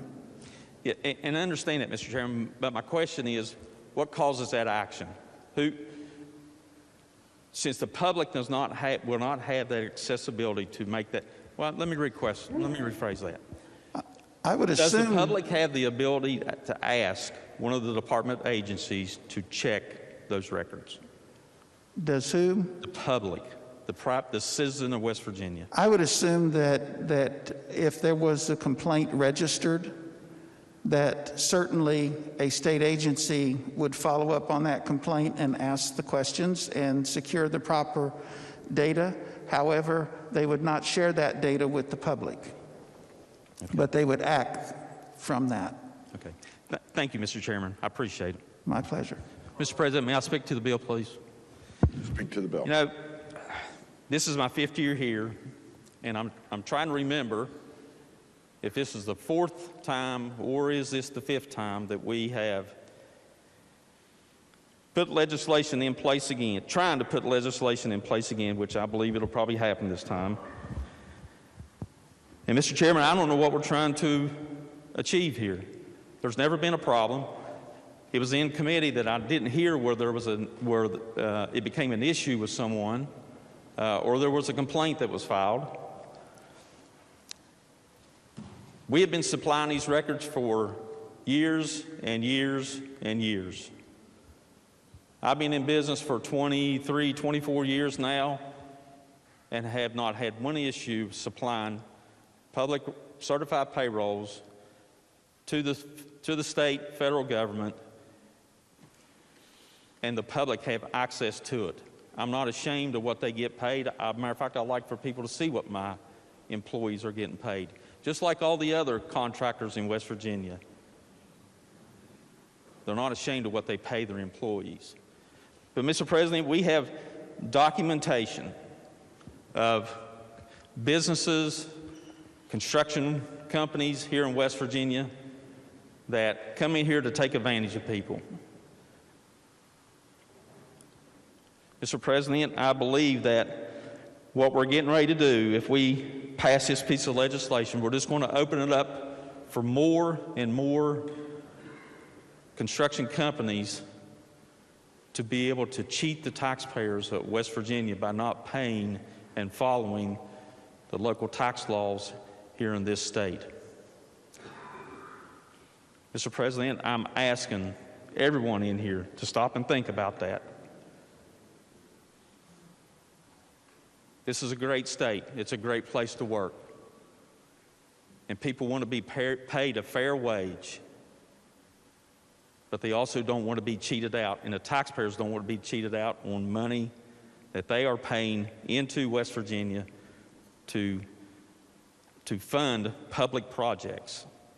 Mr. President, I ask a no vote on this piece of legislation. Is there further discussion? Senator from Marion. Thank you very much, Mr. President. I was going to ask the chairman a few questions, but I think I'm just going to basically talk a little bit about my opposition to the bill. We're basically taking away information that has been available to the public and to the press for many, many years on projects that's funded with taxpayer dollars. In 2017, Mr. President, a company called Seminole Equipment was found to have violated not only the West Virginia Jobs Act, but the state law by not paying state withholding taxes. And that was found, Mr. President, not by the Division of Labor, but by a citizen of the state of West Virginia. And then in 2018, another problem with the contractor showed Jobs Act violations and payroll taxes not being withheld. Once again, found by a citizen. And I'm told in Logan County in 2018, there were state withholding taxes missing and payroll revealed no deduction for federal taxes in violation of the Jobs Act. All found by citizens that had this available. And we asked in committee, has there been a problem? Has anybody been threatened because this information was public? And the answer to that was no. Nobody knew of any problems out there that threatened our citizenry. And the Press Association, all our little newspapers all across West Virginia oppose this piece of legislation and have grave concerns because they will not be able to dig in, roll up their sleeves, and make sure that our laws are being followed. I truly believe that this will make it easier for the cheaters to cheat. I really believe that. We talk about open and transparent government everywhere we go, but for some reason we want to hide where these workers maybe are coming from, where these workers are not paying taxes to our great state, and where they just take the money maybe and leave. It just doesn't make good sense to me. I don't think it's good government, and I certainly oppose it, and I would ask my colleagues to do the same. So further discussion. Senator from Harrison. Thank you, Mr. President. Will the senior senator from the 9th yield? Will the senator from Raleigh yield? The senator yields. Thank you, Senator. Senator, I wasn't in any committee that heard this bill, but I've seen it before. And I got to ask you, do you agree that there should be transparency in government? Certainly it does, because the government is able to control the data. This is dealing with privacy and proprietary matters according to this bill. And I will say that the listing that I read just a few moments ago about all of the criteria that must be submitted, then that is full transparency, and the fear of companies coming in from outside the state and cheaters and all of these things, I don't believe that's what this bill is going to allow because of the data that is required to be collected. Well, do you think transparency means just if people in the government get to look at something? Doesn't transparency mean that the public gets to look at it? Our auditor has gone to great lengths to set up a system where the public can review all of our expenditures from a governmental standpoint. You don't think transparency just means transparency among us, do you? This is a private company that has contracted with the state to do work. How far should that transparency go into the private information of those employees? That's where the question is. Some people want to say, well, we have a right to know everything about that private company. And there are no proprietary protections there for the employees. This bill does not say that the employee cannot tell anybody what they make or any of that information. If they voluntarily do that, that's fine. It's just that the state cannot give that information. The employer can choose to do that if he has the employee's permission. So it's not creating or hiding anything. It's setting things in order to protect the privacy rights of those employees. Senator, I don't think, it doesn't sound like you're hearing my question. What I'm asking you is, do you believe that transparency means the public shouldn't get to look as long as people in the government get to look? Is that what you believe transparency is? Well, transparency can be applied in different ways, I would say, from different perspectives. So I'm saying that this bill, I think, still allows for the transparency to be there and the protections for our state so that there aren't people that are taking advantage and not paying their taxes and that sort of thing. Well, do you understand what the senator from Marion said, that the company named Seminole Equipment would never have been discovered that it wasn't paying West Virginia taxes to West Virginia for the benefit of West Virginians had citizens not been able to look at that transparent payroll that's been in place for decades. That law's been in place for decades. You know that, right? I understand that. Yeah, and do you understand that Seminole never would have been caught? I disagree. Why do you disagree? This bill, had it been enacted, they would have been found out without a citizen having to go into it. By who? By the Department of Labor. They report to all of the figures to them. If they're not paying the withholding taxes and doing all those things that they're supposed to do, then they would be exposed and then convicted. You understand that Seminole's wage records were reported to the Department of Labor, but either due to a lack of manpower, attention, or whatever, nobody discovered it. It took a citizen to review those records to find out what was going wrong. Just like so many things, Senator, it takes a citizen often to express concern to us about certain bills that we discuss and deal with. And citizens have different perspectives and ideas. That helps us to clarify. You said that the Department of Labor would have discovered it. The Department of Labor had the same records. But if it wasn't for the citizen bringing to their attention this complete failure to follow the law, we never would have caught him because the Department of Labor had it, just like your bill's going to do. Only the Department of Labor is going to get it. Well, then I would say that in that case, the Department of Labor should have been brought to task and said, why didn't you expose this? What in your bill is going to bring the Department of Labor to task now? What's going to change at the Department of Labor because of this bill? Nothing, correct? It's going to, this bill just addresses the proprietary and confidential nature of the employee. The other information should still be available to the Department of Labor and to other state agencies if there's a question mark. But Senator, I want to make sure we understand each other. The Department of Labor had the information.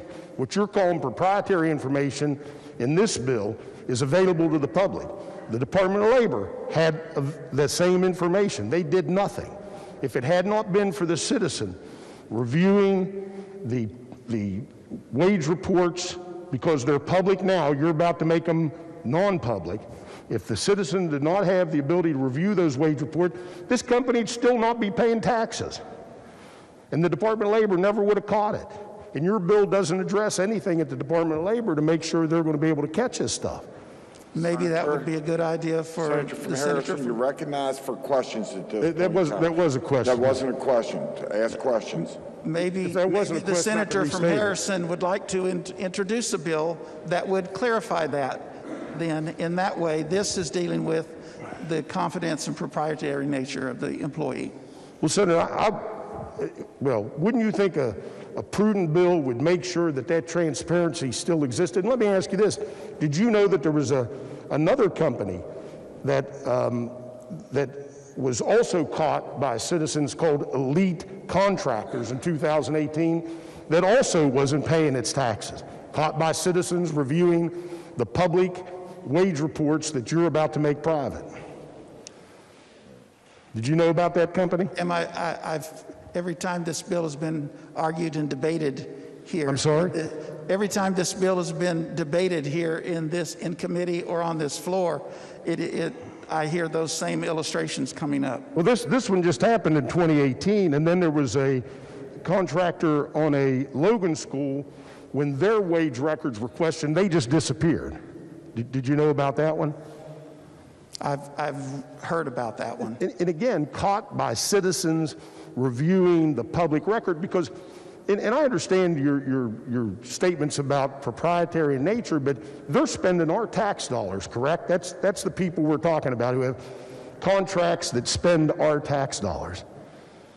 Why should people who take our tax dollars be subject to privacy? Why should they get to hide behind the coffers of government? There is no hiding.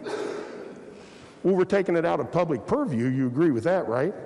We're taking it away from the public to be able to see those wage records and those withholdings and those tax payments. For about the fifth time, the proprietary and confidential nature of the employees is protected. So the public is, you have the public perspective, and then you have the private perspective.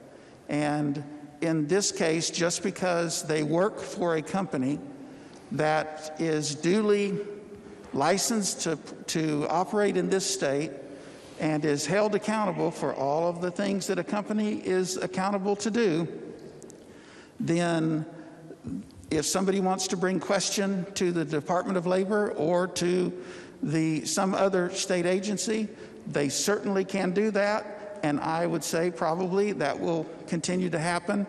Then ask for a response.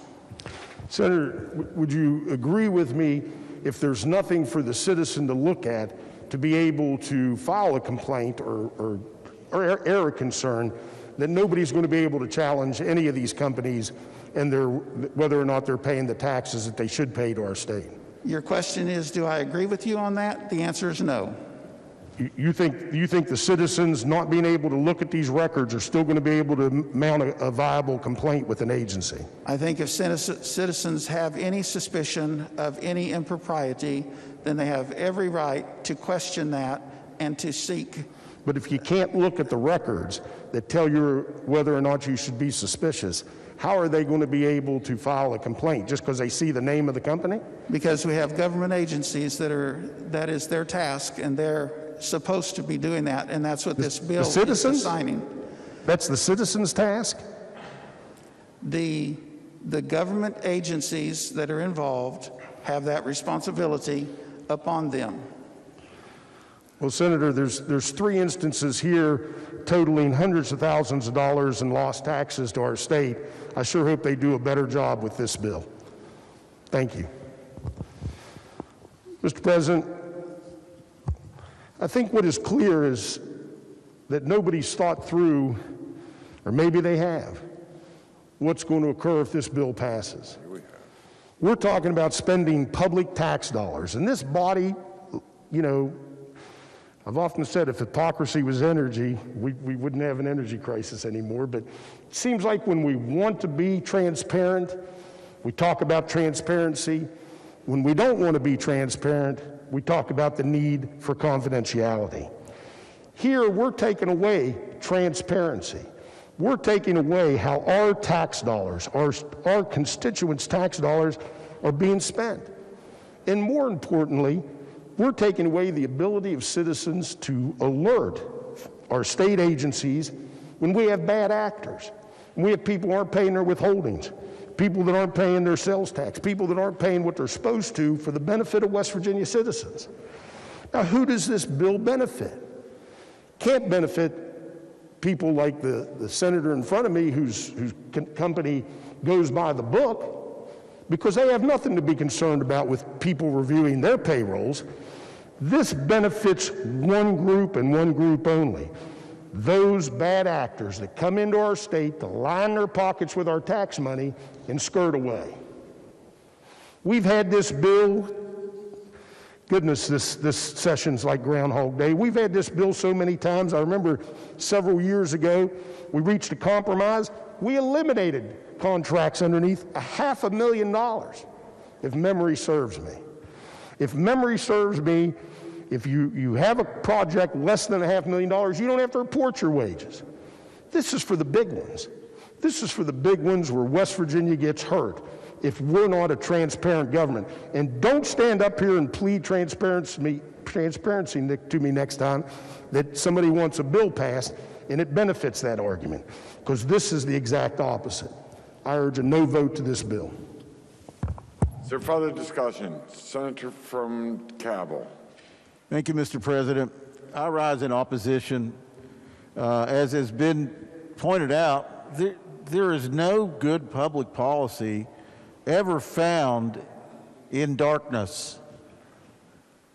I mean, why in 2021 are we voting against transparency? I mean, it's clear this is probably just a shot at the labor unions. I understand the political side of it. But how can we go back to our districts and rationalize the fact that we are closing our eyes on, as it was just stated, wrongdoers, malfeasance, people that want to cheat? Why in the world would we cover for those people? I listened very carefully to the chairman, who I have a lot of respect for. I never did get an answer on what the public policy is here, why we would hide this information. So I urge a no vote. Senator from Mercer. Thank you, Mr. President. I think all the conversation I've heard here is sort of missing the point. Transparency is not being blocked. I've been a victim of identity theft. The bill merely says that public agencies don't have the right to respond to a FOIA request and give my personal information, my name, my address, my social security number, all the kinds of things that citizens need to be protected from identity theft. If the public needs to know how much the contractor paid, how much salary I made, whether or not the taxes were deducted properly, they still have access to that information through FOIA requests. The only thing the bill does is restrict the personal information about who the employee was and where he lives and what his social security number is. So this is an identity theft protection. This has got nothing to do with transparency. The public has the right to get all the same information they had in the past, except your personal information. And I believe the problems I've had with identity theft, and many other people have too, that's the sole purpose of this bill. I support this bill. Is there further discussion? Junior Senator from the 8th. Sorry, Mr. President. Will the senator from Raleigh yield? Will the senator yield? The senator yields. Senator, I don't mean to go around the same tree, but I'm kind of confused. I didn't have the benefit of being on the committee that considered this bill. Could you just answer a few questions for me, because it'll help me out? This only applies to public projects, correct? That's correct. All right. And what is confidential? I don't think anyone disagrees that social security numbers and addresses should be confidential and withheld. But this bill goes further and makes confidential the wages and salaries on public projects, correct? It includes records of actual wages paid to employees and may disclose the document or the information contained therein to any other entity or person. They may not. So am I correct?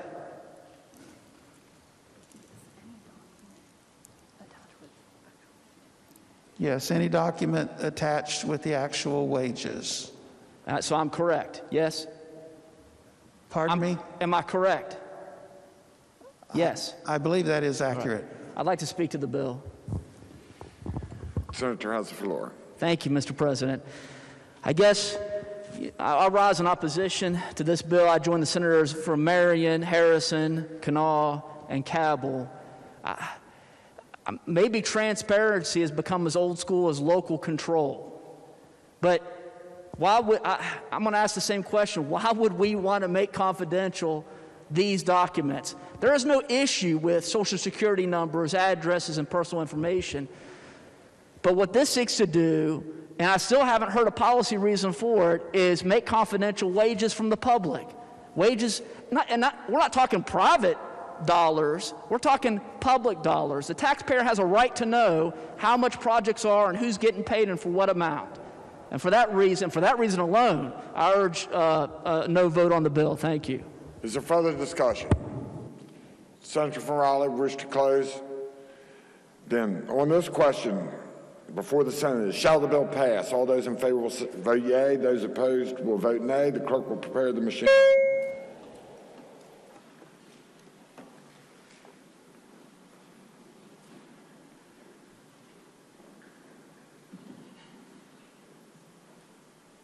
Has every member voted? Has every member voted? If so, the clerk will close the machine and ascertain the results. On this question, 21 yeas, 12 nays, 1 absent and not voting. More than a majority of those present and voting having voted in the affirmative. I declare the bill passed. The clerk will communicate the action of the Senate to the House. Engrossed committee substitute for Senate Bill 383 relating to exempting certain organizations from property taxation. Third reading of the bill. Question is on passage of the bill. Senior Senator from the 4th. Thank you, Mr. President. Senate Bill 383 clarifies that property used exclusively for preschools, primary schools, middle schools, secondary schools, daycare centers, or church camps that are owned and operated by a church or other nonprofit organization is exempt from state taxation. The committee substitute for the bill adds a property tax exemption for motor vehicles that are leased for at least 1 year by the United States, the state, any county, district, city, village, town, political subdivision, or any state college or university, and is used for public purpose. Mr. President, I urge passage. Question is on passage of the bill. Is there discussion? If not, question before the Senate is, shall the bill pass? All those in favor will vote yea. Those opposed will vote nay. The clerk shall prepare the machine. Has every member voted? Has every member voted? If so, the clerk will close the machine and ascertain the results. On this question, 33 yeas, 0 nays, 1 absent and not voting. More than a majority of those present and voting having voted in the affirmative. I declare the bill passed. Senior Senator from the 17th. Thank you, Mr. President. I move that the bill be made effective from July 1, 2021. Request unanimous consent. The roll call used on passage of the bill be used to make it so effective. The Senior Senator from the 17th moves that the bill be made effective July the 1st, 2021, and requests unanimous consent that the roll call used on the passage of the bill be used to make it so effective. Is there objection? The chair hears none. On this question, 33 yeas, 0 nays, 1 absent and not voting, more than 2/3 of those elected to the Senate having voted in the affirmative. I declare the bill effective July the 1st, 2021. The clerk will communicate the action of the Senate to the House. Engrossed committee substitute for Senate Bill 439 allowing use or non-use of safety belt as admissible evidence in civil actions. Third reading of the bill. Question is passage of the bill. Senator from Morgan. Thank you, Mr. President. The committee substitute for Senate Bill 439 addresses the question of when the non-use of a seat belt, safety belt, is admissible in a civil action. The bill amends one section of the code It's Chapter 17C, Article 15, Section 49, and the bill creates a new section designated as 49A. So let me start by saying, if I may, what this bill does not do. This bill does not change the law of West Virginia at all on when a person is required to wear a seatbelt. There's no change in the law as to that. The law does change, as I mentioned, the admissibility of the non-use of a seatbelt in civil action. So let me start by talking about our current law. Our current law, which is in Section 49, and is stricken. The language is located in subsection D of that section. It's stricken. It's been the law in this state since 1994, and I'm old enough to have been here when that was enacted and that compromise was struck then. But what our current law says, Mr. President, is if you, the admissibility of your non-use of a seatbelt or a safety belt in West Virginia now it's rendered inadmissible if the claimant or the plaintiff will stipulate that he was not wearing a seatbelt. Then there's an automatic reduction of 5% the court makes after a judgment or verdict to a plaintiff's recovery, and the jury is never told.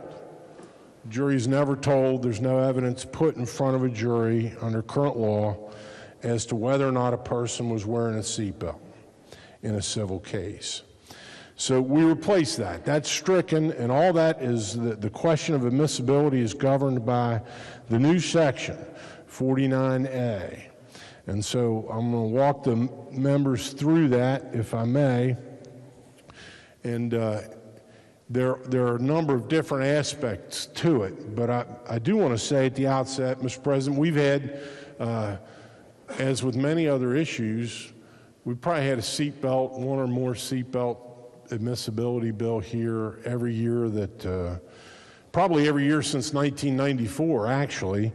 And I think what the Judiciary Committee came up with, and this committee substitute, is the most fair and balanced treatment of the question that we've ever seen on the floor of the Senate. It starts with definitions in subsection A, and we defined words, some of which probably don't require definition, but they're there. Words defined include adult, child, claimant, driver, passenger, passenger vehicle. And then the bulk of it starts in subsection B. Subsection B addresses admissibility as evidence of negligence. And that's broken into parts depending on whom you're talking about. So the first one in subdivision A is when the claimant, number one, the claimant is a driver. And what the bill says, Mr. President, is that if the claimant, if a person injured in an automobile accident was the driver of the accident, driver of the vehicle, and he or she was not wearing his seatbelt as required by the law, it will not be admissible. It is not admissible into evidence as to the question of whether or not he's guilty, he or she is guilty of comparative or contributory negligence in causing the collision. And so think about it this way. If I'm driving down the road properly, I'm in my lane, I'm within the speed limit, but I'm not wearing a seatbelt, even though I'm required by law to do that. If somebody comes left of center and causes a collision, this section, A1, says my failure to wear a seatbelt is not admissible as evidence that I was negligent. Now, later in the bill, it does say that it may be admissible and allowable for a jury to hear that as evidence that my damages, the driver's damages, were worse than they otherwise would have been had the driver had his seatbelt on. Pretty basic concept. It's not admissible for purposes of proving negligence, but it may be admissible subject to the rules of evidence on the question of whether or not the driver was injured more severely because he wasn't wearing his seatbelt. We go then to number 2, when the claimant is an adult passenger in the car. And it's the same general rules there which apply under this bill, Mr. President. If an adult passenger in the car is not wearing his seatbelt, then his failure to wear the seatbelt is not evidence of his negligence. But it may, however, be admissible to a jury on the question of whether or not his or her injuries were more severe because he wasn't wearing a seatbelt. Number 3, the bill addresses specifically what happens with children in the car. And so it's reversed in this case, Mr. President, because the law requires that if I'm driving a car and I have children in it as passengers, the law imposes on me the duty to see that they're belted. It's the law. They have to be belted.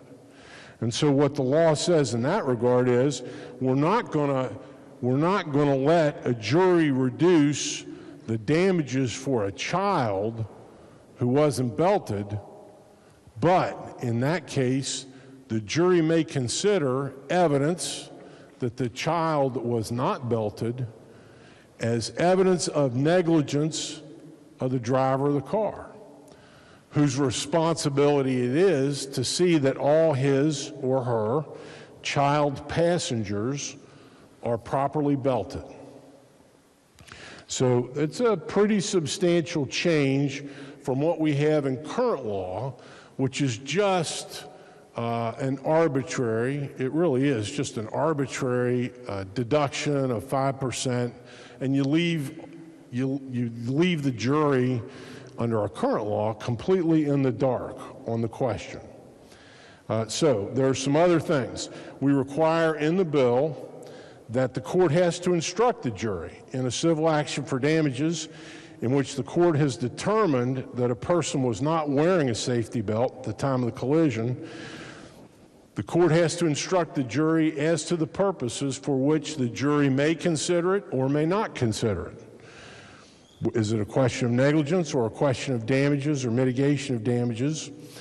In subsection F, we give the court discretion and authority to order bifurcation if the court deems that's necessary in order to make sure that everyone has a fair trial and that the issues are not confused.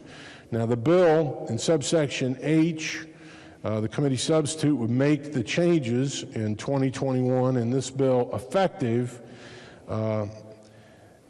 to collisions which occur on or after the effective date of the changes in the bill. So we're not, we want to make clear it's prospective only. The new rules, if it's adopted and enacted into law, would not apply to a collision that happened already. We had some questions, Mr. President, in committee about the effect or consequences of allowing a jury to assign negligence to the driver of a vehicle in which there's a child passenger. And there were questions that I was not at the time fluent on and ready to answer. But I'm prepared to answer them today. They were great questions, and it was just a little beyond my expertise. But we found the cases. So one question was, you know, if, say, a jury decides that one driver is 80% at fault and the driver with a child passenger in the car is 20% at fault, does the child lose the opportunity to recover 20% of his injuries because he's effectively having to sue in some cases, would maybe be having to sue or file a claim against his own parent. The abrogation of parental immunity in West Virginia occurred in 1976. The case is Lee, L-E-E v. Comer, C-O-M-E-R, and the site for it is 159 West Virginia 585. It's reported in the Southeastern Reporter at 224 Southeast 2nd, 721. Again, 1976, the court abrogated the parental immunity doctrine in West Virginia in personal injury actions brought by unemancipated minors against their parents for injuries as a result of the negligent operation of a motor vehicle. And so there was a time then when there was such immunity, Mr. President, a child could not sue his parents. And the basis for that, as the Supreme Court described in its opinion, was the promotion of family tranquility. And the rule was that it would harm or jeopardize family tranquility if children were allowed to sue their parents. That was abrogated and changed in 1976, and in discussing that, the Supreme Court said, family tranquility, which serves as the basis for the public policy on which parental immunity is founded, is not a proper justification to deprive a minor child of the rights alluded to above. And so the court went on to recognize in the realm of automobile accident cases, we cannot brush aside or ignore the almost universal existence of liability insurance. So where liability insurance exists, the domestic tranquility argument is no longer valid. For in fact, the real defendant is not the parent, but the insurance carrier. And then there was a question raised as we considered the bill in committee and elsewhere as to whether or not insurance policies exclude coverage for those things. And we found, my esteemed learned committee counsel found a West Virginia Insurance Commission rule that addresses it. It's codified at 114 CSR 63-3, section 3.5. Motor vehicle liability policies shall not contain family member exclusions. So it's clear, Mr. President, that in a case where a jury assigned negligence to the driver of a car, a driver who had an unbelted minor child as passenger, there's nothing in our tort law that would preclude recovery for the child for that portion of the negligence assigned to that person. And the law, the Insurance Commission's rules and regulations preclude insurance policies from containing exclusions that would prohibit or prevent such a child from a recovery. Mr. President, I will be happy to try to answer questions. I want to thank here on the floor of the Senate the work of the committee on this. It's a better bill than I think we've ever had. And I'll compliment some of my colleagues offered the idea, it's in the committee substitute, Mr. President, that there should be a requirement of expert testimony before you're going to let a jury hear, some lawyer stand up in court and say to a jury, well, y'all know if he'd been wearing a seatbelt, he wouldn't have had $70,000 in medical bills. So the bill now, the committee substitute, adopted by the committee and here on the floor, contains language that requires that sort of thing to be supported by expert evidence. And so I think it's an improvement to the bill. As I said, I'll be happy to try to answer questions. Otherwise, I urge the bill's passage. Question is on passage of the bill. Is there discussion? Senator from Harrison. Thank you, Mr. President. I want to thank my colleague from Morgan County straightened me out on a couple pieces of the law there, and that's always beneficial to me. Mr. President, the problem with this bill is that seat belts don't cause car crashes. It's kind of like guns. People cause car crashes by being negligent or being drunk or intoxicated. That's what causes car crashes. And I got to tell you, in my career, I can't remember one client that I've ever had wasn't wearing their seatbelt. But that doesn't mean people don't do it. My friend from Wood County told me he doesn't wear his out of a belief that it's his freedom not to wear it. We've had bill after bill in here to allow people not to wear their motorcycle helmet. But that's really not what this bill is about. Because sometimes I'm driving down the road and I hear that bing, bing, bing, because I didn't put my seatbelt on. If I'm unlucky enough to get hit by a car, in between the time I started out on the road, which most crashes happen, and the time I hear that bing, I'm going to be subject to this bill. My child in the back, if they unhook their seatbelt and start roaming around, and I can't do anything because I'm driving the car, I'm going to be subject to this bill. Seatbelts don't cause car wrecks. People's negligence does, and that ought to be assessed, and we've taken care of that over the years here, assessing the fault of the drivers. Now, the current law allows for an adjustment in medical damages. It's a 5% penalty. Doesn't sound like much. We could have altered that. That's what the majority of states do.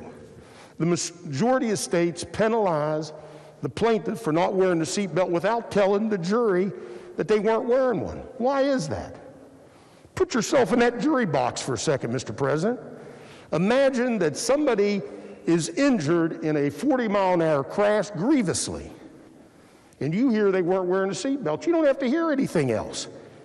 Their damages are going down and way down because when you're in that jury trying to make a judgment, you're looking for anything to hang your hat on, and you're going to hang your hat on the fact that person didn't have a seatbelt on. That's why it's excluded in 38 states. We're not some great, brilliant soothsayers that all of a sudden we see the light. Learned scholars have helped develop the law in all these states, and the smart ones know that mentioning the seatbelt can't happen in jury trials. Sometimes you'll have somebody not wear the seatbelt in an 80-mile-an-hour crash, and they'll get out and walk out.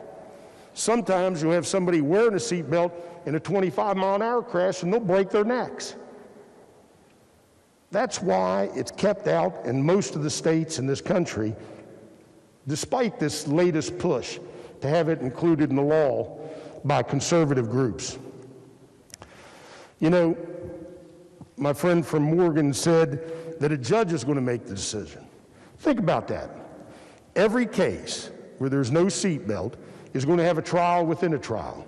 There's going to be experts paid for and produced on both sides, some of that raising our insurance costs, certainly raising the cost for the injured party, who are going to get in there and argue about whether or not having the seatbelt on and off had any implication in the injuries that were sustained by the injured party.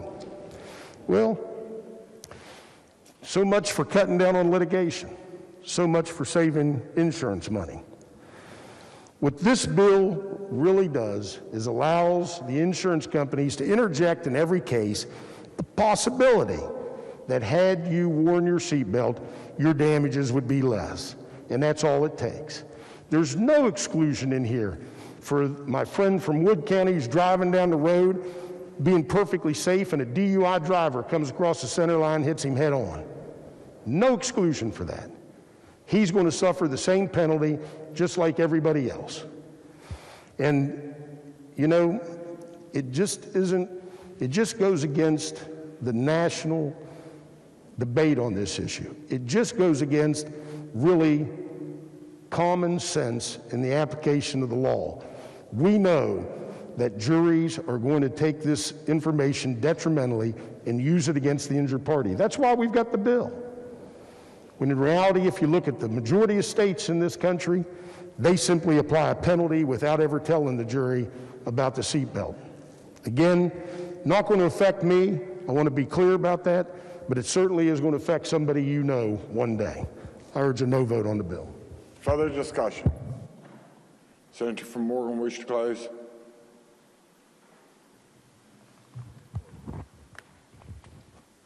Yes, Mr. President, just briefly. I do want to say a couple things. The 5% reduction in medical bills now that's our current law is completely arbitrary. It's just a number, and it's a number based on nothing. It's just an arbitrary number. What this bill will seek to do is to allow litigants to have juries decide what's important, what's relevant, on what questions. And we tried very hard to distinguish between the negligence question and the mitigation of damages question. And our bill goes so far as to say that in a case where it's appropriate or necessary, a judge may bifurcate those questions. In other words, a jury would not hear about both all at once.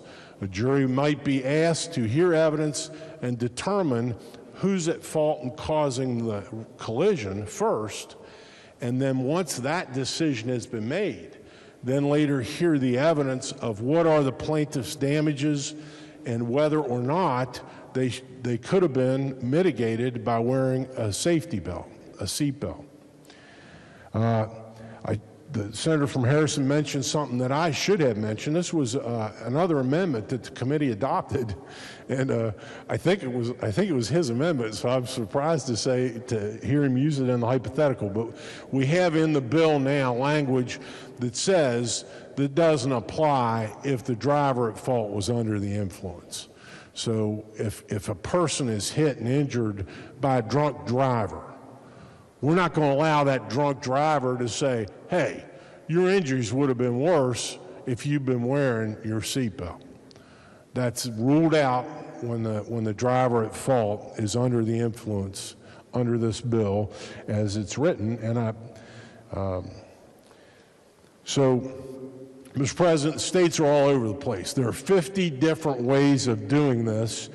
All I can speak to is what we'll do in West Virginia. And this is a better and fairer method than what we currently use and deploy. The data I've seen show that 90% of West Virginians wear their seatbelts regularly, their safety belts. And it is the law, after all. It is our law. I get a little nostalgic, and I want to, if I may, tell the story of Nancy Kessel. Nancy Kessel lived here in the Valley and was in a car accident where her car flipped over into the river. And she attributed her survival to the fact that she had her seatbelt on. And she became an advocate for a mandatory seatbelt law. Until 1994, we had no mandatory law in West Virginia. And you can imagine courts all over the state struggled, what to do with this kind of evidence in civil cases. Do we admit it? Do we not admit it? Under what circumstances? There were no statutes providing any guidance, and the Supreme Court hadn't issued any comprehensive decisions. But Nancy became an activist for the use of seatbelts, safety belts, and she wanted very much for West Virginia to pass a law. And so she lobbied for it. She became an activist and a lobbyist, and she lobbied for a mandatory seatbelt law, and it didn't pass, and it frustrated her, Mr. President, to the point that she said, I'm going to run for the House of Delegates. And so she was elected to the West Virginia House of Delegates, I think 1992. And she was the chief sponsor of the bill that became our mandatory seatbelt law. She was able, through force of her will and personality, to push that through the legislature. And when it came up for debate on the floor of the House of Delegates, we had a big fight, a 2-day fight over what to do with this question of admissibility of the evidence. And what's in current law has been there since, but it was unsatisfactory then, and it remains unsatisfactory because it's not fair, it's arbitrary, and this at least brings some fairness and analysis to the question and does, I think, what we what we contend often on the floor of the Senate that we should do, which is trust juries to do the right thing, give them the evidence when it's relevant, don't withhold it from them, let them make the decisions, and then we all go on and live with the results. But I appreciate the opportunity to do a little diversion there, Mr. President. Nancy Kessel was a great member of the House of Delegates. I know. And she actually testified before the United States House of Representatives in the early 90s on this question. And West Virginia was resistant on a mandatory seatbelt law. I think it was a threat or promise related to federal funding that ultimately got the job done in West Virginia. Mr. President, I urge passage of the bill. Question before the Senate is, shall the bill pass? All those in favor will vote yea. Those opposed will vote nay. The clerk shall prepare the machine.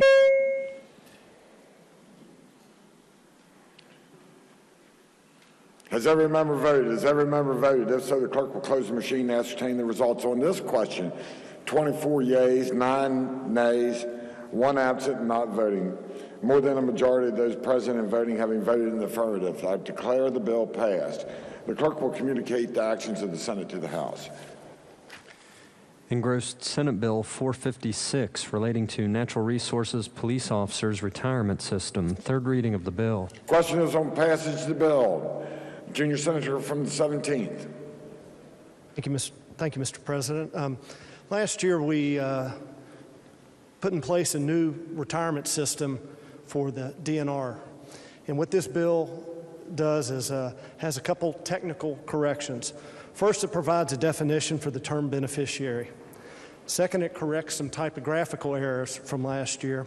And third, it provides for a member's contributions to be returned to a member's beneficiaries or estate should the member die outside the line of duty with fewer than 10 years of credited service.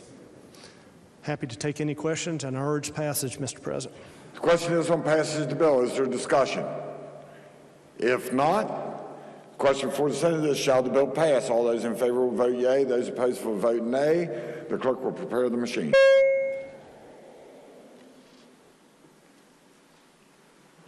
Has every member voted? Has every member voted? If so, the clerk will close the machine and ascertain the results.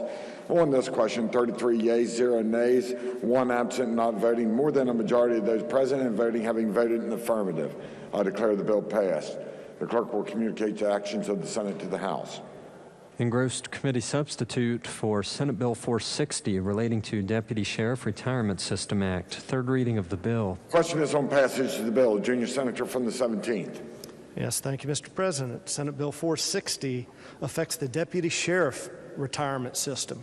And similar to our last bill, there are 2 corrections. Provides a definition for beneficiary, and it also provides that the member's contributions be returned to his estate or his beneficiaries should he or she die in the line of duty with fewer than 10 years of service. Mr. President, I urge passage. Question is on passage of the bill. Is there discussion? If not, question before the Senate is, shall the bill pass? All those in favor will vote yea. Those opposed will vote nay. The clerk shall prepare the machine. Has every member voted? Has every member voted? If so, the clerk will close the machine and ascertain the results on this question. 33 yeas, 0 nays, 1 absent and not voting. More than a majority of those present and voting have voted into the affirmative. I declare the bill passed. The clerk will communicate the actions of the Senate to the House. Engrossed Senate Bill 467 relating to West Virginia Municipal Police Officers and Firefighters Retirement System. Third reading of the bill. Question is on passage of the bill. Junior Senator from the 17th. Yes, thank you, Mr. President. Senate Bill 467 affects the Municipal Police Officers and Firefighters Retirement System. Similar to the prior 2 bills, it provides a definition for beneficiaries and also provides that a member's contributions, should he or she pass, go to his or her beneficiaries and estate if they have less than 10 years service. This also adds 2 different points. It specifies that any disability benefit payment to an eligible member begins the first day of the month following termination of employment and receipt of the disability retirement application by the CPRB. Secondly, it provides for a recalculation for any benefits of a member who retires and later resumes employment. Mr. President, I urge passage. Question is on passage, excuse me. Is there further discussion? Let me back up. Question is on passage of the bill. Is there discussion? If not, question before the Senate is, shall the bill pass? All those in favor will vote yea. Those opposed will vote nay. The clerk shall prepare the machine. Has every member voted? Has every member voted? If so, the clerk will close the machine and ascertain the results. And on this question, 33 yeas, 0 nays, 1 absent and not voting. More than a majority of those present and voting having voted in the affirmative, I declare the bill passed. The clerk will communicate the action of the Senate to the House. Bills on second reading. Committee substitute for Senate Bill 466, relating generally to appraisal management companies. Second reading of the bill. Are there amendments to the bill? No, sir. The bill will be engrossed and advanced to third reading. Committee substitute for Senate Bill 475, dedicating certain fees collected by Division of Labor to General Revenue Fund. Second reading of the bill. Are there amendments to the bill? No, sir. The bill will be engrossed and advanced to third reading. Committee substitute for Senate Bill 517, relating to sunset provisions of legislative rules. Second reading of the bill. Are there amendments to the bill? No, sir. The bill will be engrossed and advanced to third reading. Engrossed committee substitute for House Bill 2001, relating generally to creating the West Virginia Jumpstart Savings Program. Second reading of the bill. Are there amendments to the bill? Yes, sir. The Committee on Education moved to amend the bill by striking out everything after the enacting clause. Senator from Jefferson. Thank you, Mr. President. I request unanimous consent to explain the amendment in lieu of having it read. Is there objection? The chair hears none. Senator from Jefferson. Thank you. The committee amendment adds a qualifying apprenticeship or educational program in the Advanced Career Education Career Center and clarifies tax provisions and includes minor cleanup. I'm happy to answer any questions. I urge adoption. Is there discussion? If not, the question before the Senate is adoption of the amendment offered by the Committee on Education. All those in favor will say aye. All those opposed, no. The ayes appear to have it. The ayes do have it. I declare the amendment adopted. Are there further amendments to the bill? No, sir. The bill will be advanced to third reading. Bills on first reading. Committee substitute for Senate Bill 314, regulating pawnbrokers. First reading of the bill. Bill be advanced. Introduction of guest. Remarks by members. Senior Senator from the 17th. Thank you, Mr. President. I request unanimous consent that a leave of absence be granted for the senator from Randolph.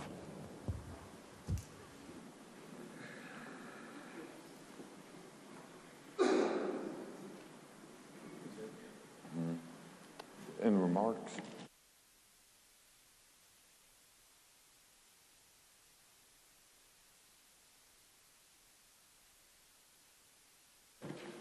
Is there objection? Chair hears none. So ordered. Further remarks. Senator from Harrison. Thank you, Mr. President. Mr. President, I rise to apologize to my colleague from Morgan. I pass so few amendments in this body anymore, you think I would remember, but he was absolutely right that there was an amendment passed that excluded intoxicated drivers in the seatbelt bill. In my defense, my colleague to my right forgot too, so I have to blame him a little bit. With my apologies, Mr. Chairman, I would never misrepresent anything in a bill, and certainly he was correct on that, and I just wanted to make the body aware. Thank you, sir. Further remarks by members. Miscellaneous business.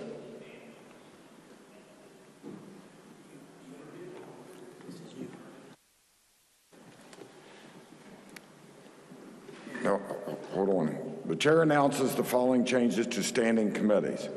The senator from Randolph has resigned as the vice chair of the Committee on Education and as the chair of the Committee of Interstate Cooperation.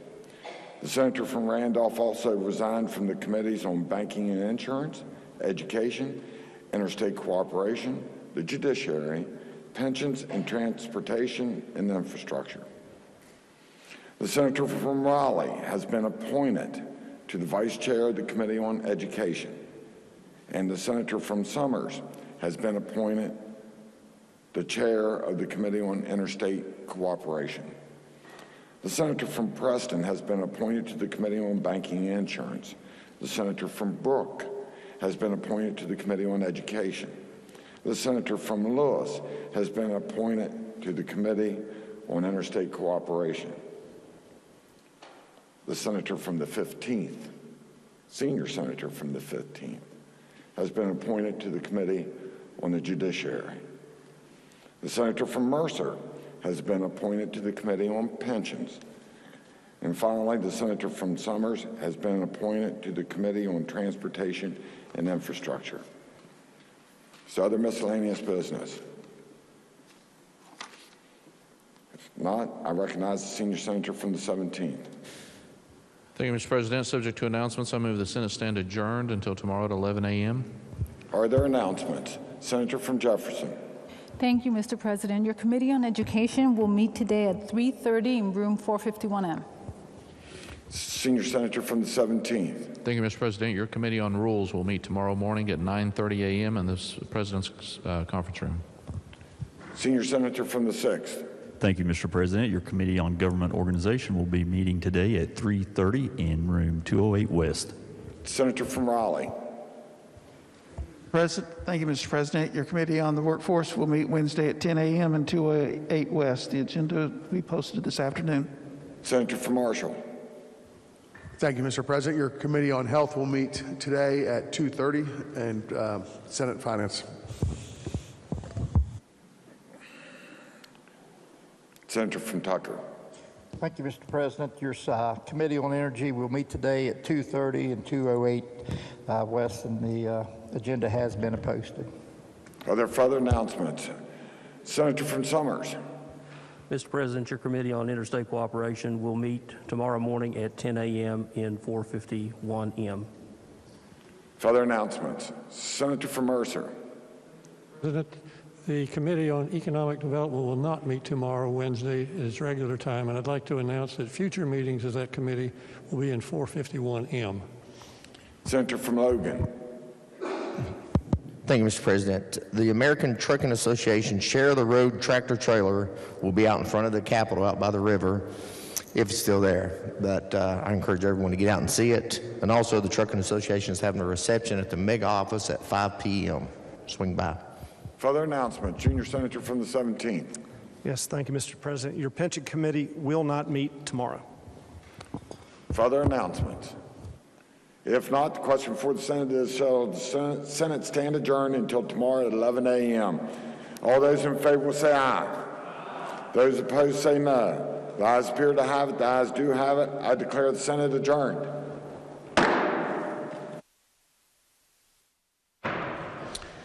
The House will please be in order. All those persons not having privilege of the floor will please vacate the chamber at this time. Members and guests in the galleries will please rise as we are led in prayer this morning by the gentleman of the 34th, Douglas Boggs. Thank you, Mr. Speaker. Let's all bow our heads and our hearts, go to the Lord in prayer. Kind Heavenly Father, we thank you for this another day, this beautiful day, and all the blessings that you've given us, Lord, because we know indeed that all good things come from you. Heavenly Father, I pray that you'll bless every member, every staff member, every home that's represented. Bless our state. Guide and direct us in everything that we do today and always. And Lord, I would just pray that every word that's spoken, whether in debate or in the hallways or wherever we're at, whatever we do, I pray, Lord, that it will be things that will be pleasing to you and to the uplifting of your kingdom. Guide and direct us throughout this day. Protect us, protect our families, watch over us. Pray for the sick. Pray for our nation. Pray for our leaders. For this we ask in Christ's name. Amen. Amen. If all members and guests will please remain standing, we'll be led in the Pledge of Allegiance by the lady from the 51st, Dr. Fleshour. I pledge allegiance to the flag of the United States of America and to the republic for which it stands, one nation under God, indivisible, with liberty and justice for all. Members and guests may be seated. Reading of the Journal. Journal of the House of Delegates, Charleston, Monday, March 8th, 2021. Mr. Speaker, Gentleman of the 60th, Douglas Forrest. I ask unanimous consent that further reading of the Journal be dispensed with and that it be approved as having been read. The gentleman of 60th asks unanimous consent that further reading of the journal be dispensed with and it be approved as having been read. Are there objections? There are no objections. For what purpose does the gentleman of 26, Douglas Evans, seek recognition? House will be in order.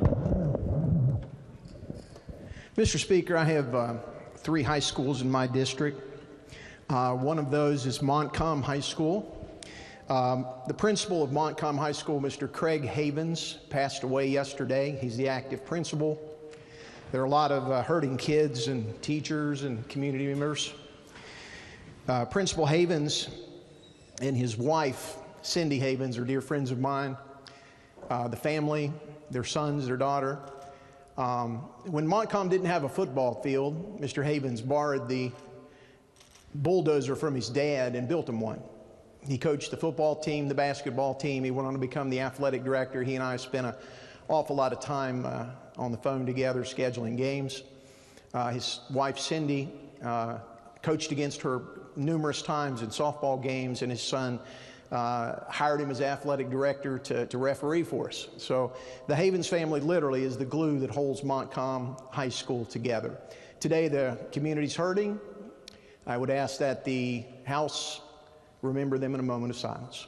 All members and guests in the galleries will please rise as the House observes a moment of silence.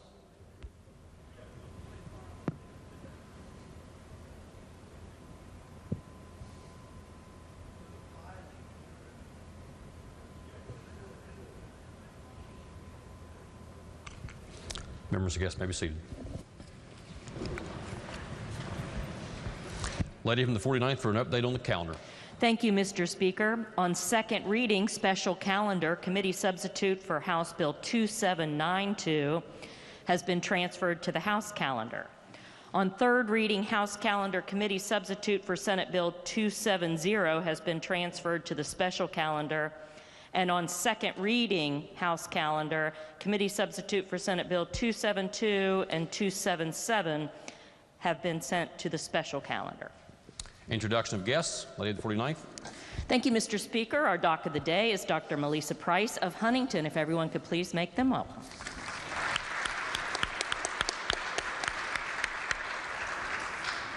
Reports of standing committees. Your Committee on Finance has had under consideration House Bill 2788, expiring funds to the unappropriated surplus balance from State Excess Lottery Revenue Fund, and House Bill 2804, expiring funds to the unappropriated surplus balance in the State Fund General Revenue for the fiscal year ending June 30th, 2021. Reports the same back with recommendation that these do pass. Report to be received. Your Committee on Finance has had it in consideration committee substitute for Senate Bill 295, relating generally to economic development loans and loan insurance issued by the state. Reports the same back with amendment with recommendation that it do pass as amended.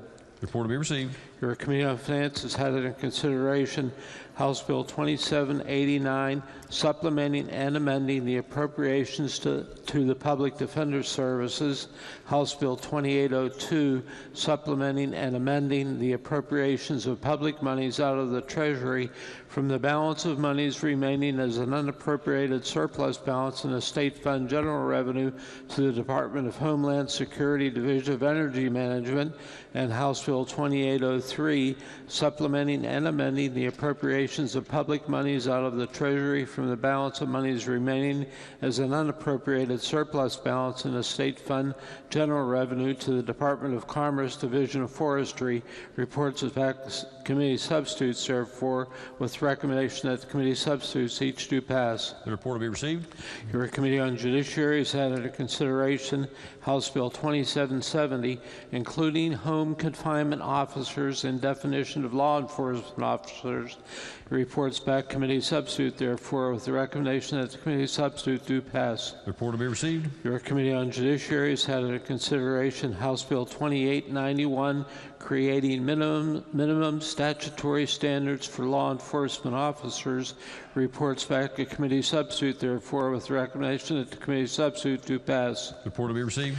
Your Committee on Judiciary has had under consideration House Bill 2682 relating to the issuance of license suspensions to insurance producers and insurance adjusters who have failed to meet continuing education requirements, and House Bill 2758 requiring the insurance commissioner to regulate professional bondsmen reports back committee substitutes. Therefore, with the recommendation that the committee substitutes each do pass. Report will be received. Your Committee on Education has had in consideration Senate Bill 89, exempting certain kindergarten and preschool programs offered by private schools from registration requirements. Reports the same back with amendment with the recommendation that it do pass as amended. Report will be received. Your Committee on Government Organization has had under consideration House Bill 2916, creating the Semi-Quintennial Commission for the celebration of the 250th anniversary of the founding of the United States of America.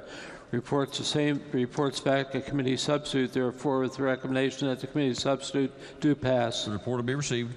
Your Committee on Government Organization has had under consideration House Bill 2763, creating West Virginia Cyber Incident Reporting. Reports back committee substitute. Therefore, with the recommendation that the committee substitute do pass. The report will be received. Your Committee on Government Organization has had under consideration House Bill 2932, protections for charitable organizations. Reports the same back with the recommendation that it do pass. The report will be received. Your Committee on Government Organizations has had under consideration House Bill 2031, West Virginia Development Achievements Transparency Act. Reports the same back with amendment with the recommendation that it do pass as amended, that it be referred to the Committee on Judiciary. The report will be received and the bill will be referred to the Committee on Judiciary. Your Committee on Judiciary has had under consideration Committee Substitute for Senate Bill 275 relating generally to the West Virginia Appellate Reorganization Act of 2021. Reports the same back with amendment with the recommendation that it do pass as amended, that it be referred to the Committee on Finance. The report will be received and the bill will be referred to the Committee on Finance. Your Committee on Judiciary has had in consideration House Bill 2382, authorizing the Department of Environmental Protection to promulgate a legislative rule relating to ambient air quality standards. Reports back a committee substitute. Therefore, with the recommendation that the committee substitute do pass. The report will be received. Are there further reports to standing committees? If not, reports of select committees. Messages from the executive. Mr. Speaker, Mr. Henshaw presents a communication from His Excellency the Governor advising that on March 8, 2021, he approved House Bill 2019. Message will be received. Message from the Senate. Clerk of the Senate announces the passage by the Senate of Committee Substitute for Senate Bill 294 relating generally to savings and investment programs offered by the state. The message will be received. The bill will be referred to the Committee on Education, then the Committee on Finance. The Senate has passed Senate Bill 305, provided an exemption from consumer sales and service tax for certain aircraft maintenance. The message will be received and the bill will be referred to the Committee on Finance. The Senate has passed Committee Substitute for Senate Bill 343, authorizing DMV to process online driver's license or identification card change of address. The message will be received. The bill will be referred to the Committee on Government Organization. The Senate has passed Committee Substitute for Senate Bill 375, relating to county boards of education policies for open enrollment. The message will be received. The bill will be referred to the Committee on Education. The Senate has passed Senate Bill 376, removing obsolete provisions regarding DOH standards for studded tires and chains. The message will be received. The bill will be referred to the Committee on Government Organization. The Senate has passed Senate Bill 390, reorganizing healthcare authority under DHHR and clarifying responsibilities for all payer claims database. The message will be received. The bill will be referred to the Committee on Health and Human Resources. The Senate has passed Senate Bill 397, relating to healthcare provider tax. The message will be received. The bill will be referred to the Committee on Finance. The Senate has passed Senate Bill 404, modifying well work permits issued by DEP Office of Oil and Gas. The message will be received. The bill will be referred to the Committee on Energy. The Senate has passed Committee Substitute for Senate Bill 421, authorizing Workforce West Virginia to hire at-will employees. The message will be received. The bill will be referred to the Committee on Government Organization. The Senate has passed Senate Bill 429, exempting Division of Emergency Management from purchasing division requirements for certain contracts. The message will be received. The bill will be referred to the Committee on Government Organization. The Senate has passed Committee Substitute for Senate Bill 435, requiring county superintendents to authorize certain school principals or administrators at non-public schools to issue work permits for enrolled students. The message will be received. The bill will be referred to the Committee on Education. The Senate has passed Committee Substitute for Senate Bill 469, permitting and establishing requirements for appearance by video for purpose of notarial acts. The message will be received. The bill will be referred to the Committee on Judiciary. The Senate has adopted Senate Concurrent Resolution 15, extending certain leases between U.S. Army Corps of Engineers and Nicholas County Airport Authority. The message will be received. The resolution will be referred to the Committee on Technology and Infrastructure, then the Committee on Rules. Are there further Senate messages? If not, resolutions? House Concurrent Resolution 28, Paul J. Hof Memorial Bridge. Lady of the 49th. Thank you, Mr. Speaker. I ask unanimous consent that the further reading of resolutions introduced be dispensed with and that each resolution be considered as formally introduced and referred to the appropriate committees as indicated on the delegate console system. The lady from the 49th asks unanimous consent that further reading of resolutions introduced be dispensed with and that each resolution be considered as having been formally introduced and referred to the appropriate committees as shown on the delegate console system. Are there objections? There are no objections. Petitions, motions, bills introduced. House Bill 2027, lady from the relating 49th. to personal income tax reduction. Thank you, Mr. Speaker. I ask unanimous consent that the further reading of bills introduced be dispensed with and that each bill be considered as formally introduced and referred to the appropriate committees as indicated on the delegate console system. Lady from the 49th asks unanimous consent that the further reading of bills introduced be dispensed with and that each bill be considered as having been formally introduced and referred to the appropriate committees as shown on the delegate console system. Are there objections? There are no objections. Unfinished business. Bills on third reading. Committee Substitute for Senate Bill 270, providing for a collection of tax by hotel marketplace facilitators. Are there objections to having the bill explained in lieu of having it read? There are no objections. The gentleman at 29th, Douglas Steele, to explain the bill. Good morning, Mr. Speaker, and thank you. The purpose of this bill is to require a marketplace facilitator, such as Airbnb or Vrbo, to collect the hotel-motel occupancy tax at the point of sale and remit the tax to the county or municipality where the hotel is located. The bill would take effect January 1st, 2022. Mr. Speaker, that is the bill, and I urge passage. Question before the House is, shall the bill pass? Are the members who wish to speak to passage of the bill? If not, those in favor of passage will vote aye. Those opposed will vote no. The clerk will prepare the machine.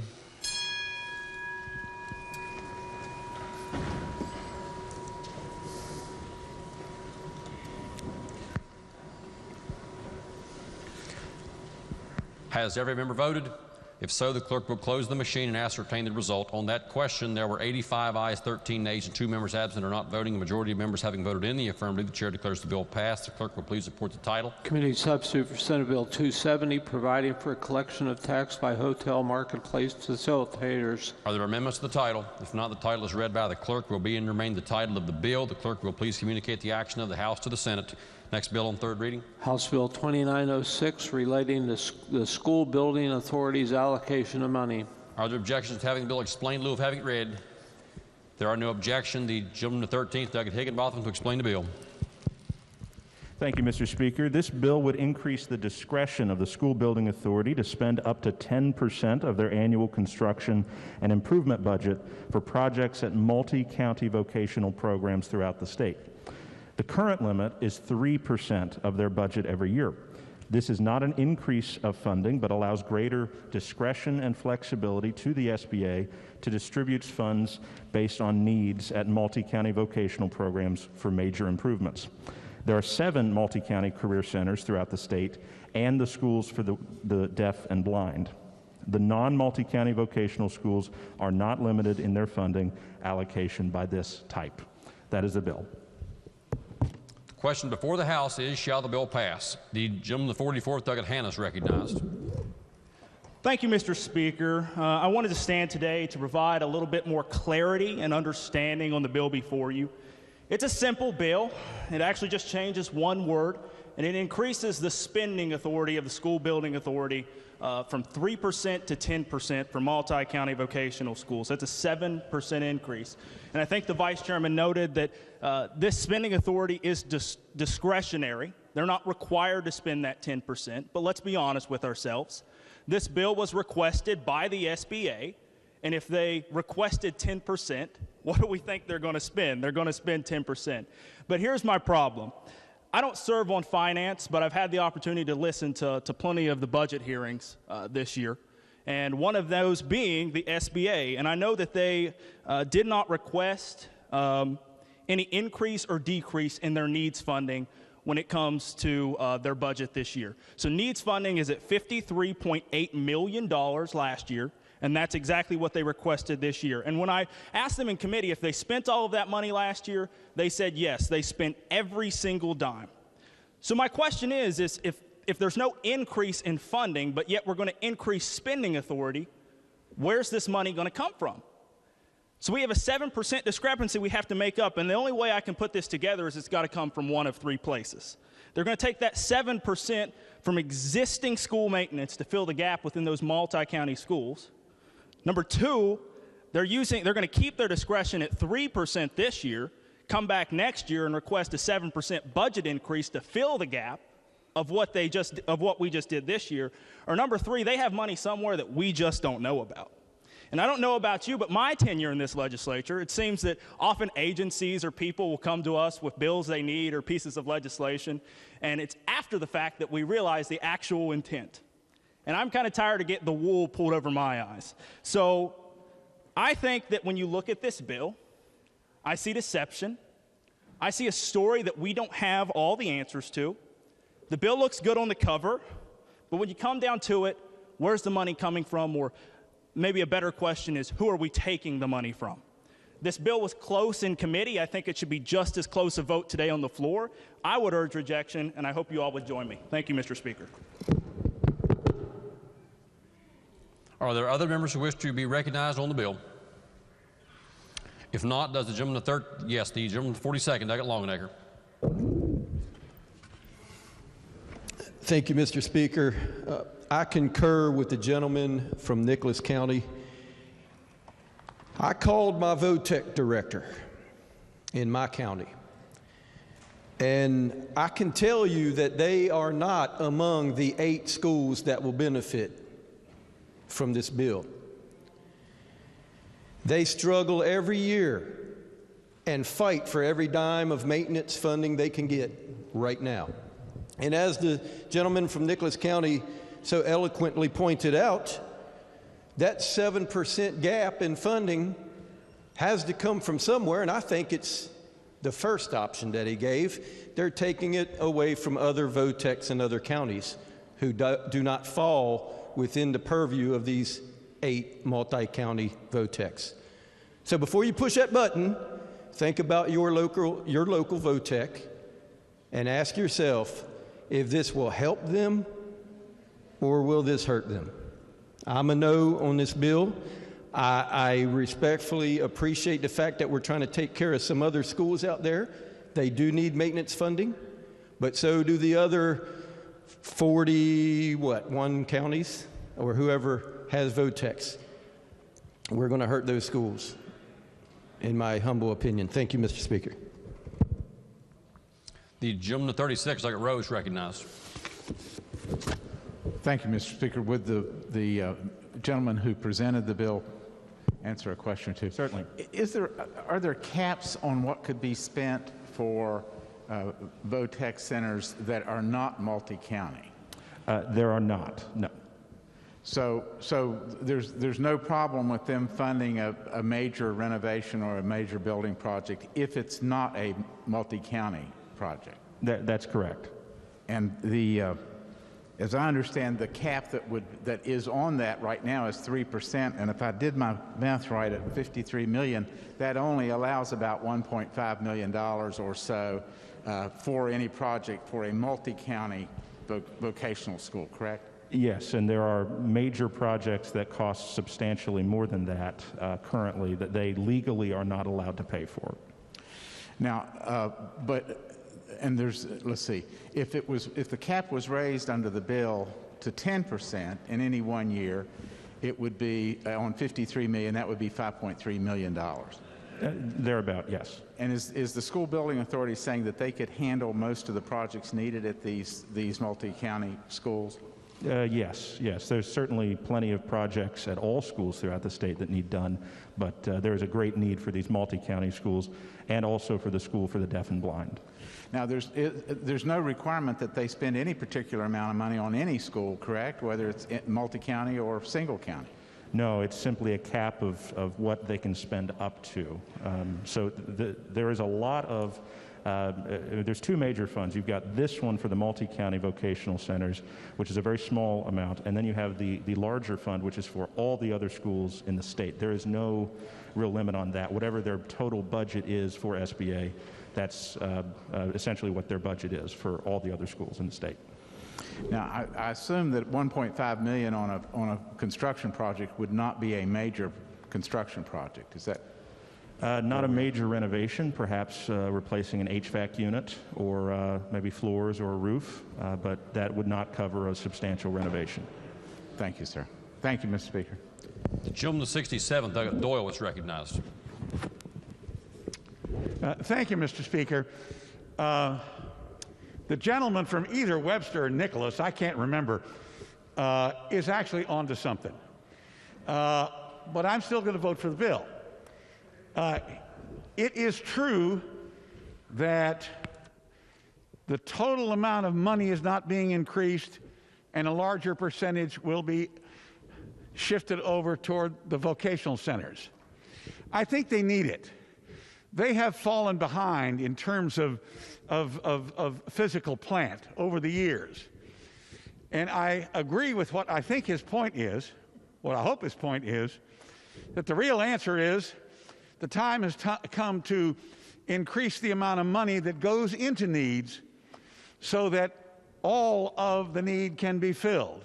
So I think for now we should pass the bill, but we should keep in mind the very valid point the gentleman made. Thank you.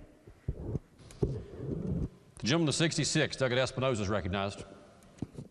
Thank you, Mr. Speaker. Will the Vice Chairman yield? Certainly. Will you help me understand what is the issue that you're trying to address with this bill? I know you're increasing the cap from 3% to 10%. Is it to be able to fund larger multi-county projects? I just trying to understand what the purpose of the bill certainly. That's an excellent question. There are currently major renovations that are needed at some of these multi-county facilities, repairs for the School for the Deaf and Blind, for example, and their cap is less than $2 million, which simply does not cover the costs of some of the renovations that are needed desperately right now.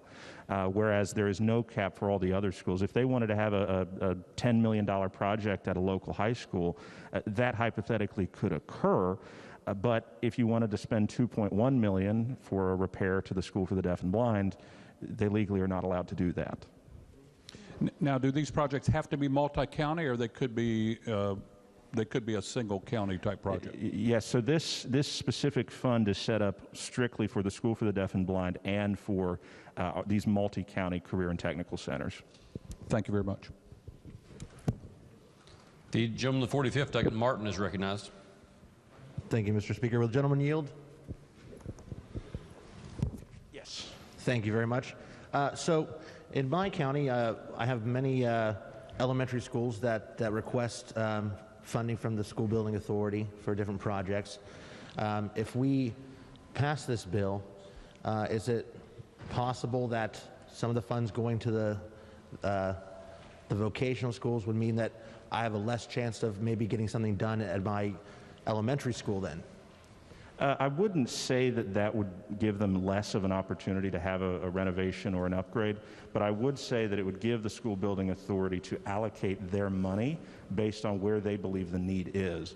I believe that the professionals who request this money, they know what's best for, for the health and safety of a lot of these students.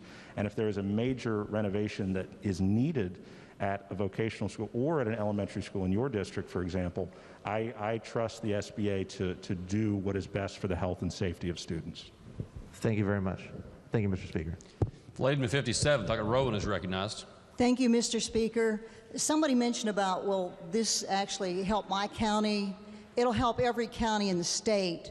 Our state school, the West Virginia School for the Deaf and Blind, serves every county. If you have a deaf child, a blind child, this is where they're sent.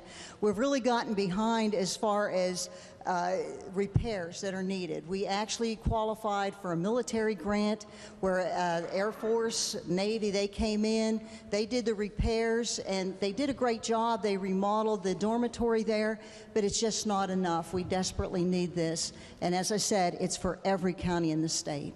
Thank you. The gentleman of 39th, Douglas Farrell, is recognized. Thank you, Mr. Speaker. Would the gentleman yield to some questioning? Yes. Currently, when a request is made to the SBA for funding, that's done through the County Board of Education? Yes, the county would request. So in these situations where the cross-county vocational center is, could conceivably two counties ask for separate funding but geared toward that same vocational center?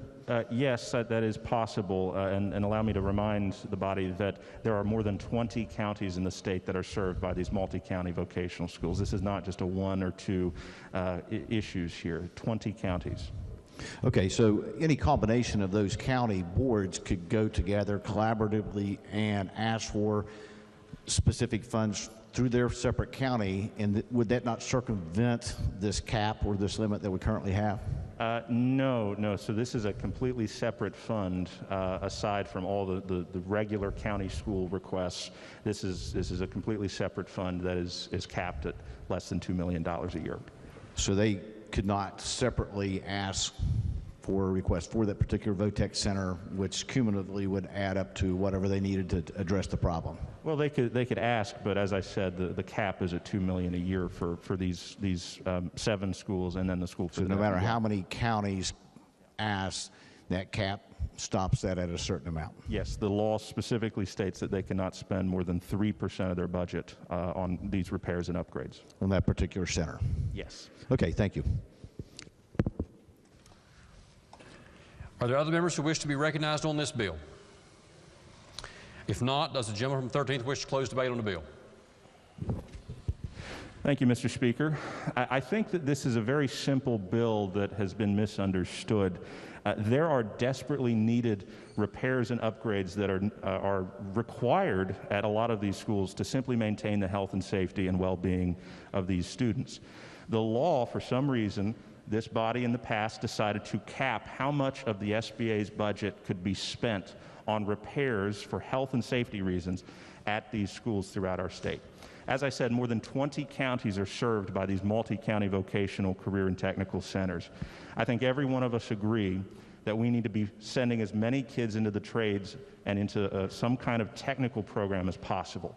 That is only possible if we fully fund many of these schools to where they can actually, they aren't having roof leaks, or they actually have an air conditioning or heat system.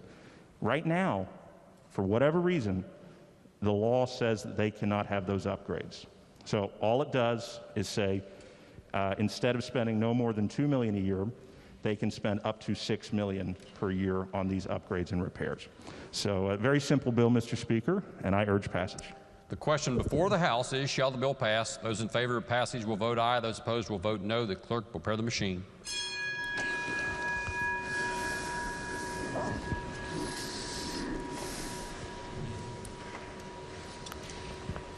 Has every member voted?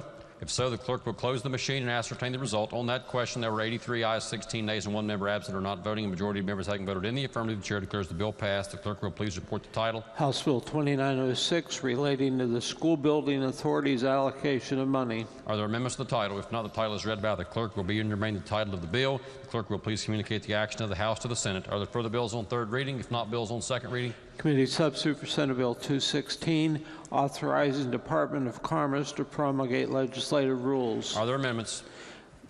The Committee on Judiciary moves to amend the bill. This is H. Jude AM number 13-1. Does the gentleman from the 30th wish to explain the amendment in lieu of having it read? Yes, thank you, Mr. Speaker. Are there any objections? There are no objections.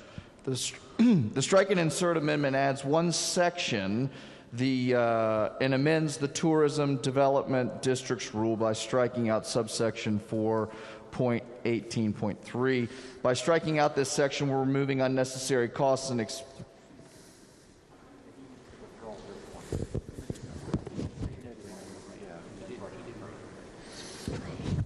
with unanimous consent, Mr. Speaker, I'd like to take up the other amendment first. Clerk will please report the amendment to be withdrawn. Let's make sure people know what we're voting on here. The Committee on the Judiciary moves to amend the bill on page 3 after line 20 by adding a new section 5 to read as follows. 6410.5, Division of Rehabilitation Services. The legislative rule filed in the State Register on August 26, 2020, authorized under the authority of 1810L6 of this code relating to the Division of Rehabilitation Services, Ron Yost Personal Assistance Services Act Board 198 CSR 01 is authorized.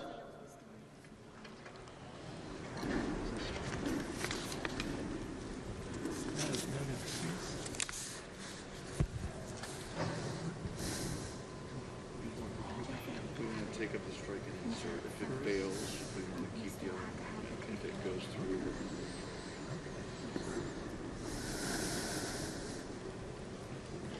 Do you want me to do unanimous consent? Yeah.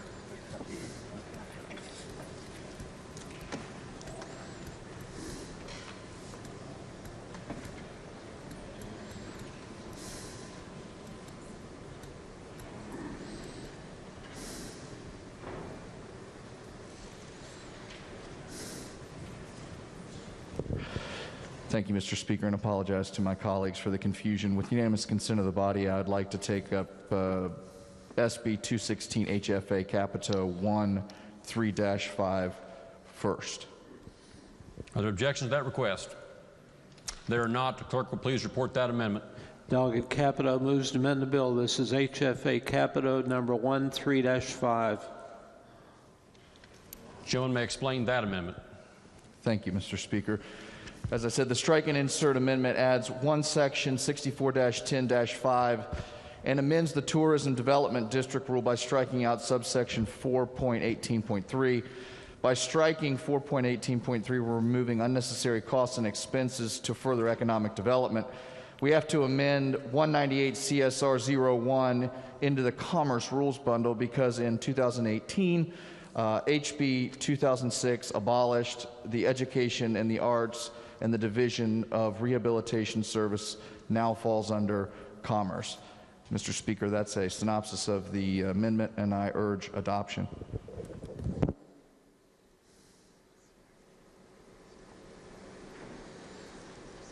Are there amendments to the amendment? They're not. The question now before the House is the primary amendment just explained by the gentleman from the 35th, Doug Capito. Is there discussion? If not, those in favor of the primary amendment will say aye. Aye. Those opposed will say no. The ayes have it. That amendment is adopted. Are there further amendments? Which one? What?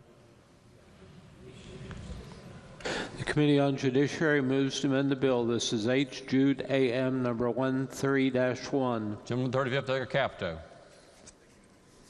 Thank you, Mr. Speaker. I ask unanimous consent to withdraw the amendment. Are there objections? There are no objections. That amendment is withdrawn. Are there further amendments? If not, the bill will be advanced to third reading. Next bill on second reading. 272. Committee substitute for Senate Bill 272 relating to West Virginia Employment Law Worker Classification Act. Lady from the 49th. Thank you, Mr. Speaker. I ask unanimous consent to move to third with the right to amend.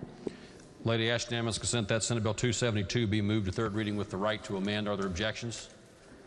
There are no objections. That bill will be advanced to third reading with the right to amend. Next bill on second reading. Committee substitute for Senate Bill 277, creating COVID-19 Jobs Protection Act. Are there amendments? Delegate Bates moves to amend the bill. This is HFA Bates 3-3. Are there objections to having the amendment explained in lieu of having it read? There are no objections. The gentleman at 30th, Doug Bates, is recognized to explain the amendment. Thank you, Mr. Speaker. And I think I'll take my tidy-whitey off here. I don't wear a jockstrap, unlike the gentleman from the senator from the 11th.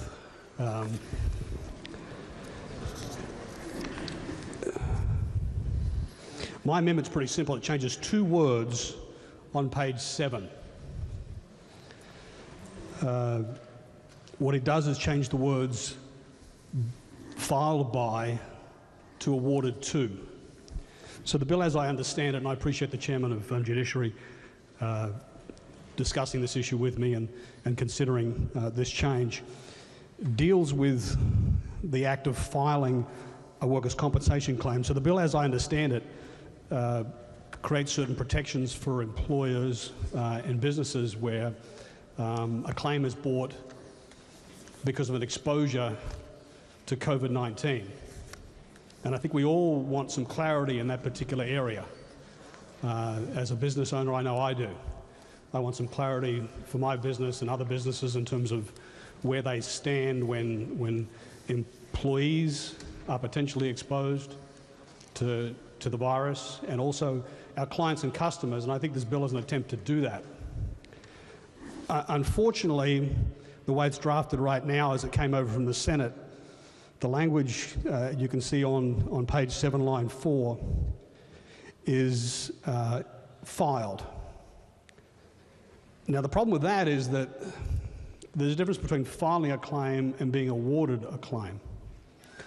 So workers' compensation is a no-fault system. As an employer, and most of the employers I know, want their employees to avail themselves of that remedy if they were to be exposed to any occupational substance, coronavirus or silicosis or asbestosis or any number of things that an employee in the course of their employment may have been exposed to, despite their efforts, their best efforts, their employer's best efforts to protect themselves. You want your employees to file a claim, and you want your employees to get the health care that they need and have their incomes taken care of for a period of time until they can get back to work and working again. And in the event that they were to contract a disease from work, you would want them to be financially able to not lose everything that they get or have or worked for. And that is the purpose of workers' compensation. That is the reason why I have these laws on the books. It is a no-fault system. It's a no-fault system. Now, the problem with the language that we have right now, the simple act of filing precludes the ability to be able to seek a civil action. Now, we don't want people filing civil actions. We want them to file. But unfortunately, recently, that's not happened, or hasn't been happening. In fact, the insurance commissioner on January 19th issued an insurance bulletin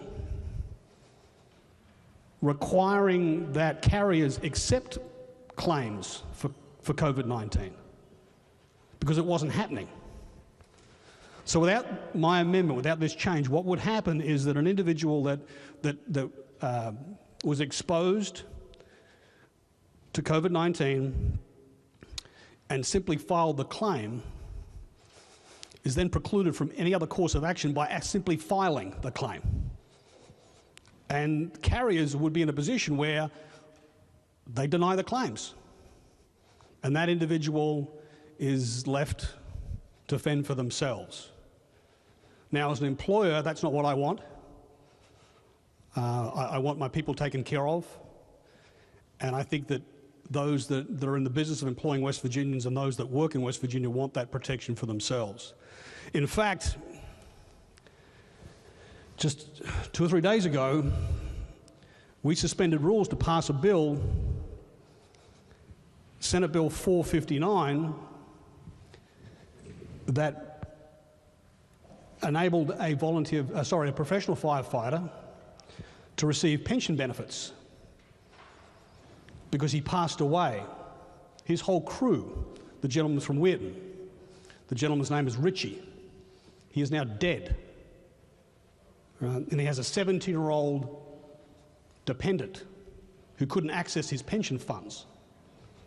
So we passed that bill through here to ensure that that individual had some way of supporting themselves because his guardian died. That's not what I want.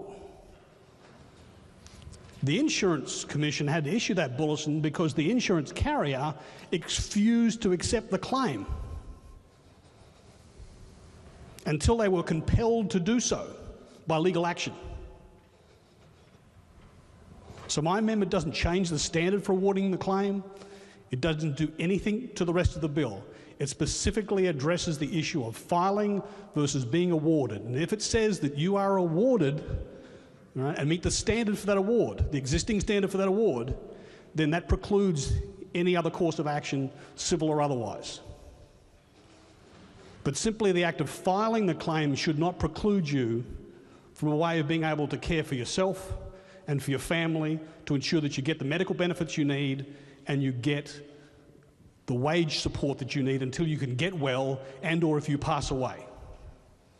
So that's the purpose of my amendment, and if necessary, I request the right to close and the yeas and nays. Thank you, Mr. Speaker. The gentleman of 35th Douglas Capito is recognized. Thank you, Mr. Speaker. I rise in support of my friend's amendment. Doesn't do any harm to the bill, and I plan to vote for its adoption.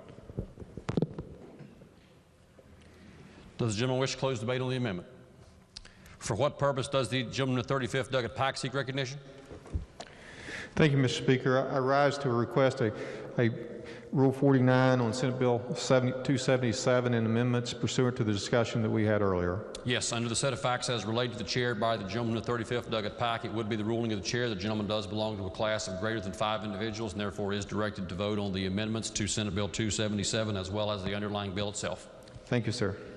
Question before the House is the amendment by the gentleman from the 30th. Roll call vote was demanded. Is the demand sustained? Demand is sustained. Question is, shall the amendment be adopted? Those in favor will vote aye. Those opposed will vote no. The clerk will prepare the machine.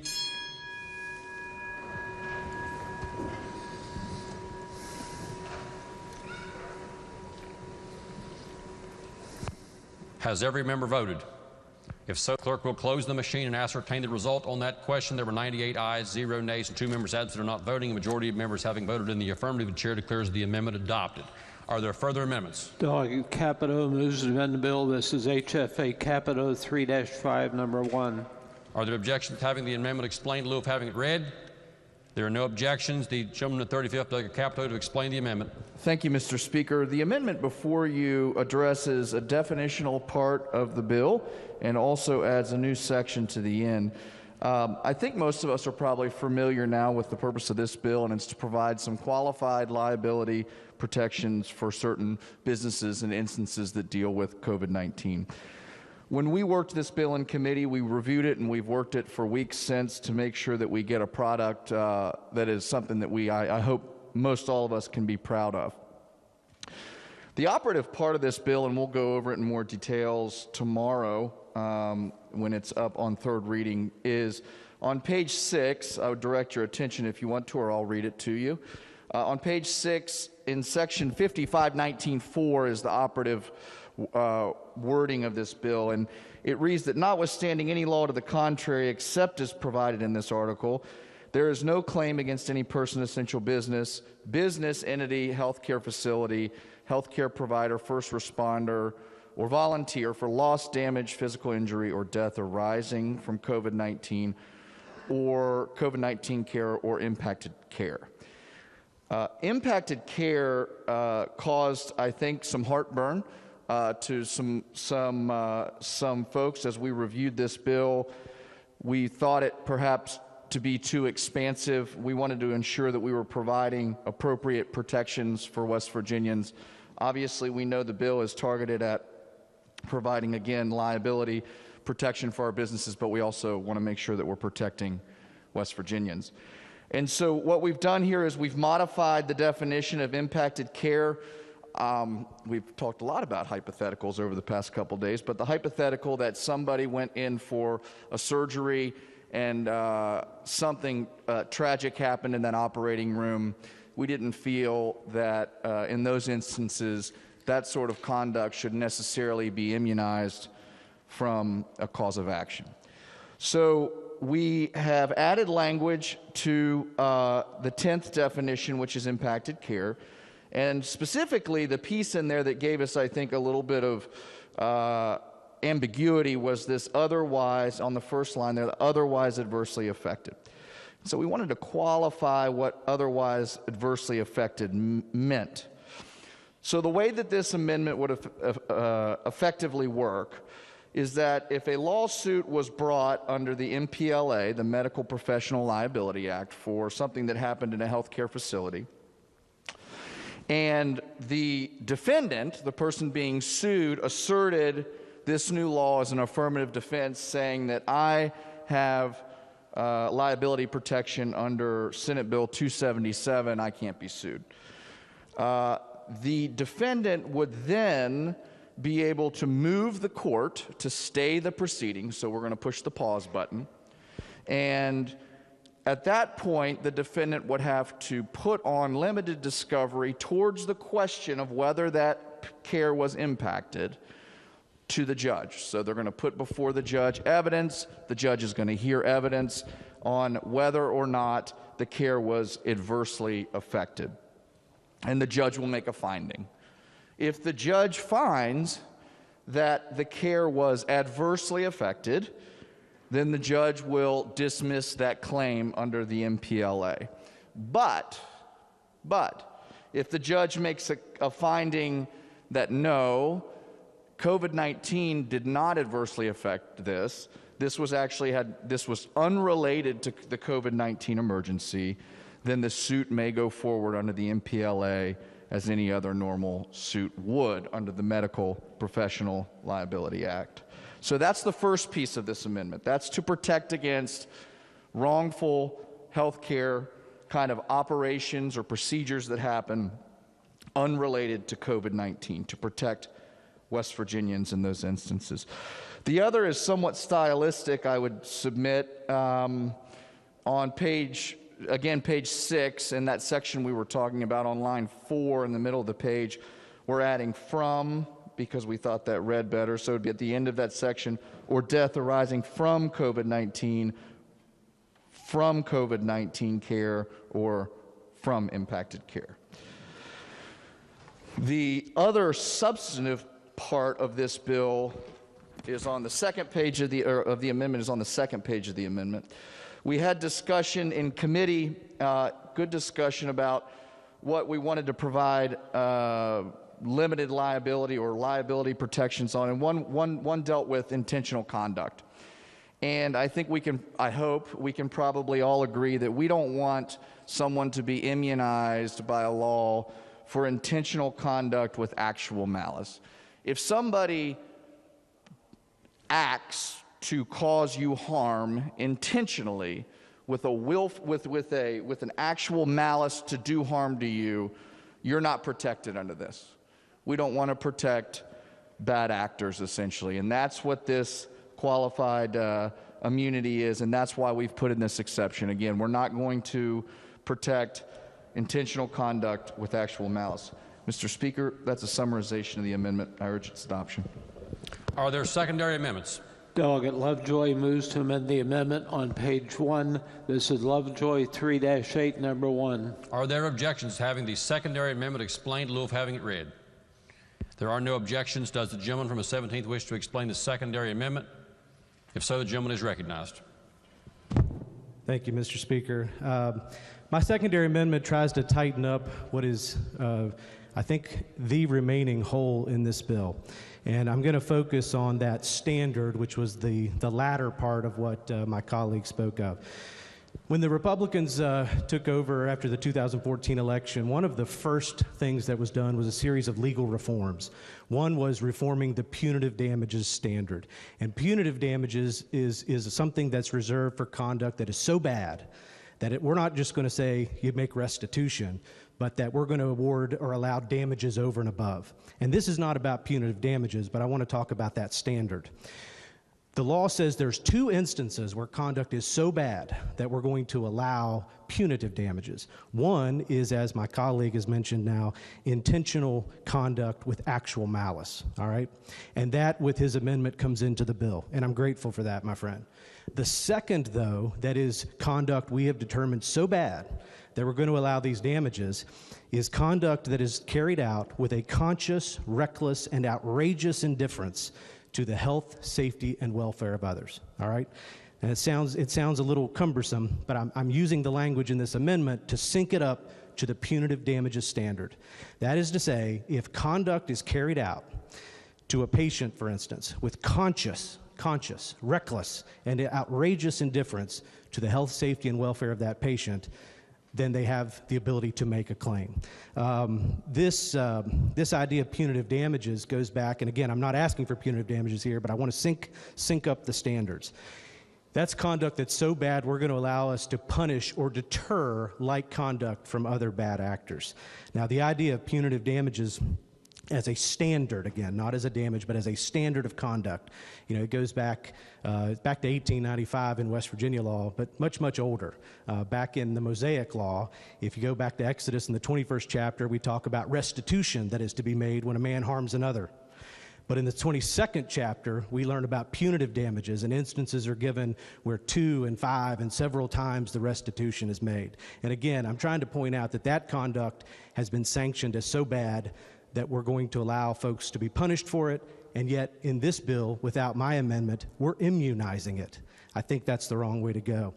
I think it also runs afoul of the Constitution.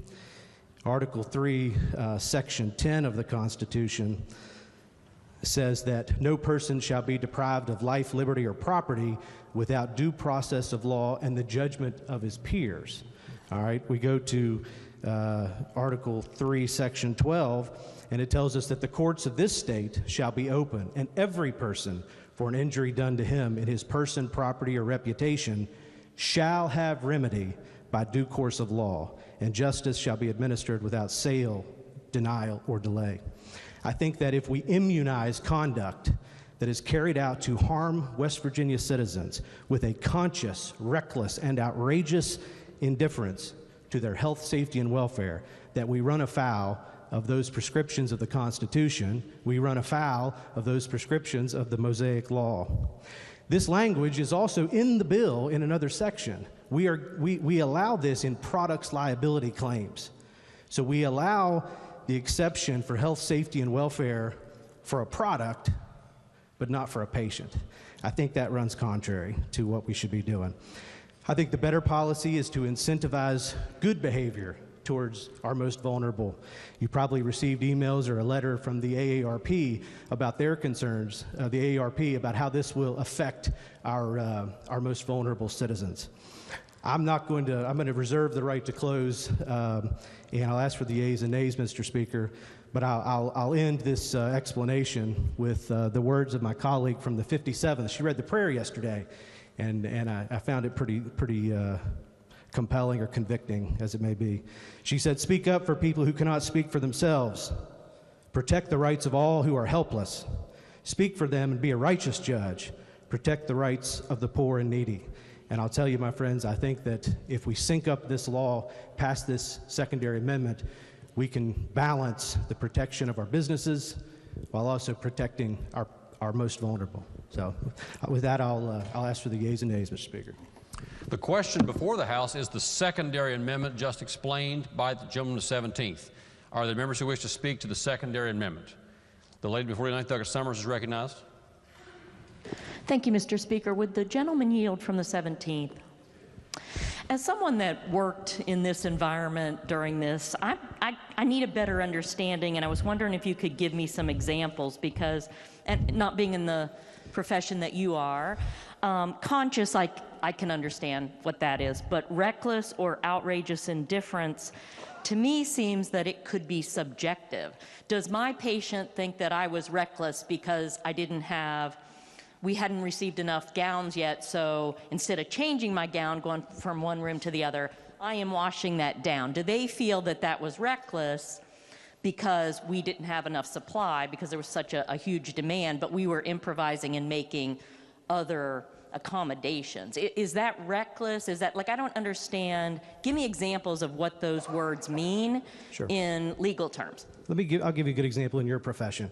And not that your employer would do this, but let's say you had an entity that just said, we see these rules, we're supposed to do this, provide this equipment, that's going to cost too much money, we're not going to do it, okay? They don't intend to harm you. The decision is not motivated by actual malice to hurt, the delegate in her position as a nurse, but rather it's done for a profit motive, okay? If they just throw aside the rules and make you work without proper PPE, in an outrageous manner, not in a, again, negligence is immunized, gross negligence is immunized, but if it's an outrageous, so much so that it rises to the level that it's of outrage, of indifference to your health, then you would not recover automatically, but you'd have a right to get in the courthouse doors and make your case. That's what this is intended to do. So who determines what was outrageous at the time? A judge, a jury, who?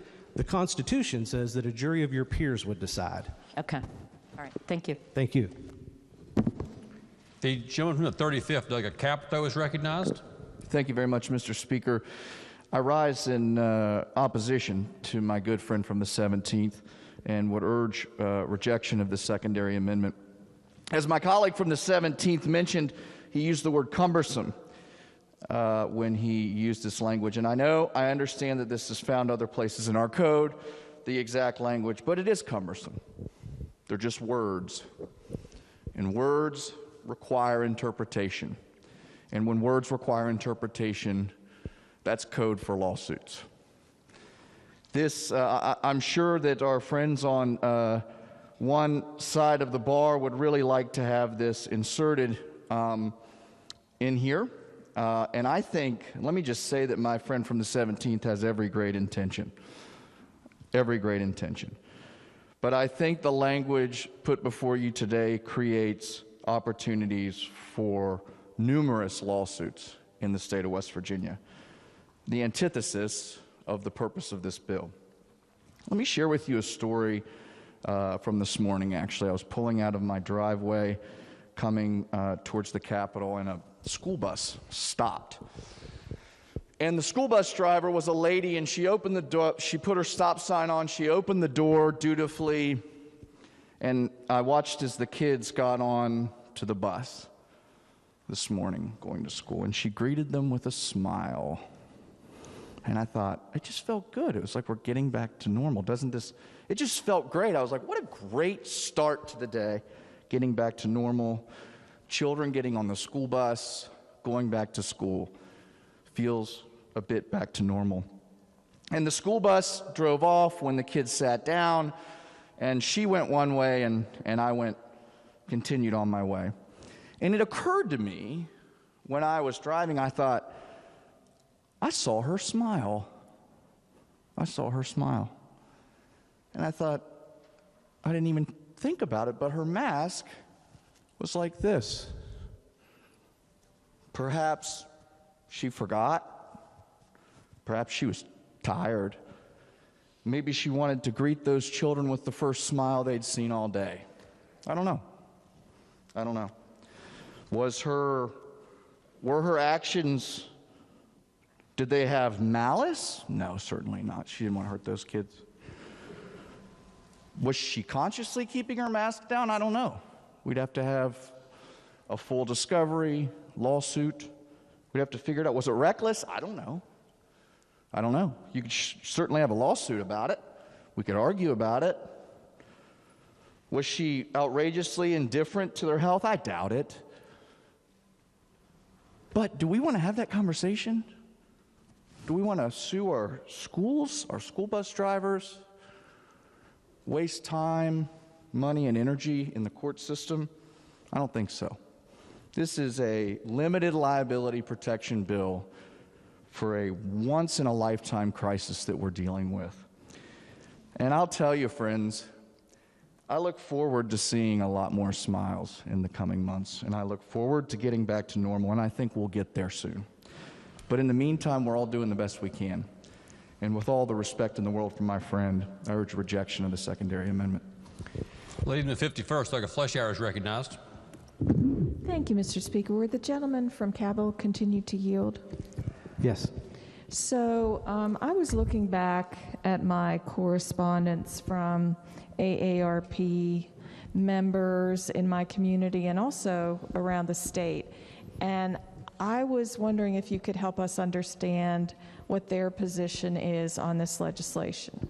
Well, their concern, I think, from at least what I've read, is that you have a population, largely in the nursing homes, that without some ability to bring their cases and even get in the courthouse, if you're limited to intentional only, the only liability that is even going to be possibly applicable might be the nurse up in Clarksburg that killed 7 patients. I mean, that's the only exception. And so what we have really done is we've continued to immunize conduct that would meet the standard for is so bad that we would even allow punitives for it. So the gentleman from Kanawha used the word lawsuit like that was some kind of a weapon. And we do have like 3 branches of government in West Virginia and also in our country. And isn't it true that lawsuits are a way that we resolve disputes without shooting each other? That's true. And so, given that we are in a really sensitive time where this worldwide pandemic has caused issues that we've never experienced before, why do you think your amendment is needed to tweak this legislation that will take away our right to a jury, something that people died for? I think that it strikes the proper balance in giving immunity for mistakes, immunity for negligence, immunity for inadvertence, even to the next level of gross negligence, but that there's something up here that's so bad when it's done consciously, and that's important, consciously, not accidentally. I'm not talking about I made a mistake and hurt you. I'm talking about I consciously did something and it hurt you. That conduct shouldn't get immunity. That's what I believe. So you think AARP is saying we have some concerns? I think that's exactly. Our members have some concerns that this would be going too far and harm residents and staff. I do. I think that you have a lot of really good actors in West Virginia. I know in my community there's wonderful homes, wonderful hospitals who are doing everything they can. It's kind of unfair to them to have another group of bad actors who don't have to follow the rules, who can literally pitch them in the trash can and they all get immune. Not only does it doesn't punish the bad actors, in some ways it's detrimental to the good actors. Okay, thank you. Thank you, Mr. Speaker. The gentleman of the 17th closed debate on the secondary amendment. Thank you, Mr. Speaker. I'll be fairly brief. I appreciate the comments of my colleague. We debated this vigorously in the Judiciary Committee. And he's right that this concept of seeing people smile again. I mean, we're all beginning to get back to normal, and that's a great thing. But there are some smiles that aren't going to be seen again, like the 700 nursing home residents in West Virginia who are now dead. That's not always the result of bad conduct either. I think the vast majority of our providers are doing their very best under very difficult circumstances, and I certainly applaud them, and I even support giving them immunity. However, there is another group of actors out there that I do not applaud, nor would I give them legal sanction for their behavior. There are facilities out there that, way before COVID, had chronic understaffing problems, had lack of infection controls, and then a pandemic came and people died, and I'm not going to give them immunity. Just don't think it's right. I think those families have every right to walk into the courthouse in Cabell County and have their day in court. And if a jury of their peers agrees with them, fine, and if they don't, I accept that too.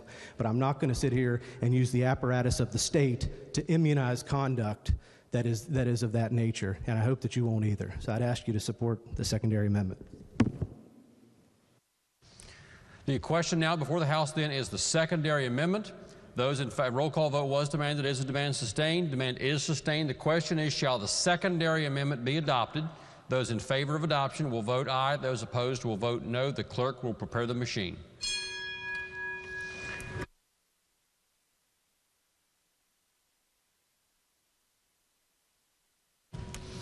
Has every member voted? If so, the clerk will close the machine and ascertain the result. On that question, there were 31 ayes, 67 nays, and 2 members absent or not voting. Less than a majority in the affirmative. The chair declares the secondary amendment lost. Are there further secondary amendments? If not, the question is on the primary amendment. The question now before the House is the primary amendment as explained by the gentleman from the 35th. Are there members who wish to speak to the primary amendment? If not, does the gentleman wish to close debate on the primary amendment? If not, then the question is, shall the primary amendment be adopted? Those in favor of adoption will say aye. Aye. Those opposed will say no. The ayes have it. The chair declares the primary amendment adopted. Are there further primary amendments? If not, the bill will be advanced to third reading. Next bill on second reading. Senate Bill 296, relating generally to repealing certain rules. Are there amendments? If not, the bill will be advanced. Senate Bill 338, creating Fire Service Equipment and Training Fund. Are there amendments? If not, the bill will be advanced. Senate Bill 25, House Bill 2598, altering the definition of an above-ground storage tank. Are there amendments? If not, the bill will be advanced. Committee substitute for House Bill 2674, relating to the administration of anesthetics. Lady from the 49th. Thank you, Mr. Speaker. I ask unanimous consent to move the bill to third with the right to amend. Are there objections? The chair hears no objection. That bill will be advanced to third reading with the right to amend. Next bill on second reading. House Bill 2957, relating to the repeal of outdated code sections. Are there amendments? If not, the bill will be advanced.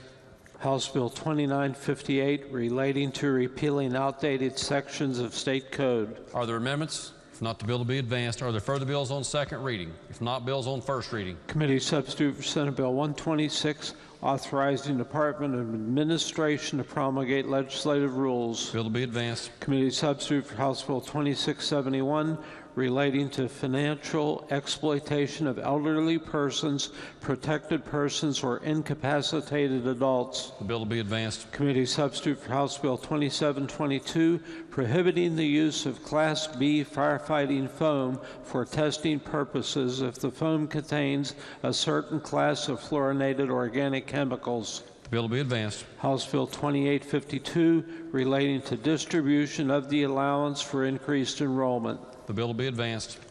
Are there further bills on first reading? If not, leaves of absence. Lady from the 49th. Thank you, Mr. Speaker. For our colleague, Delegate Linville. Are there objections to a leave of absence being granted?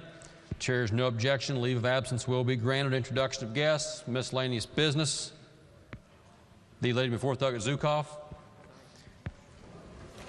If not, lady from the 49th. Thank you, Mr. Speaker. I move, subject to announcement, that the House adjourn until 11 a.m. Wednesday, March 10th. Are there announcements? The gentleman of the 10th, Delegate Chris. Thank you, Mr. Speaker. Your Committee on Finance will meet today at 4 p.m. March the 9th in the House chamber. The Republican members on the Finance Committee will meet caucus at 3:30 in the committee finance room. The agenda is posted. Thank you. Gentleman from the 32nd, Delegate Fast. Thank you, Mr. Speaker. Your Committee on the Judiciary will meet today, Government Organization Room at 4 p.m.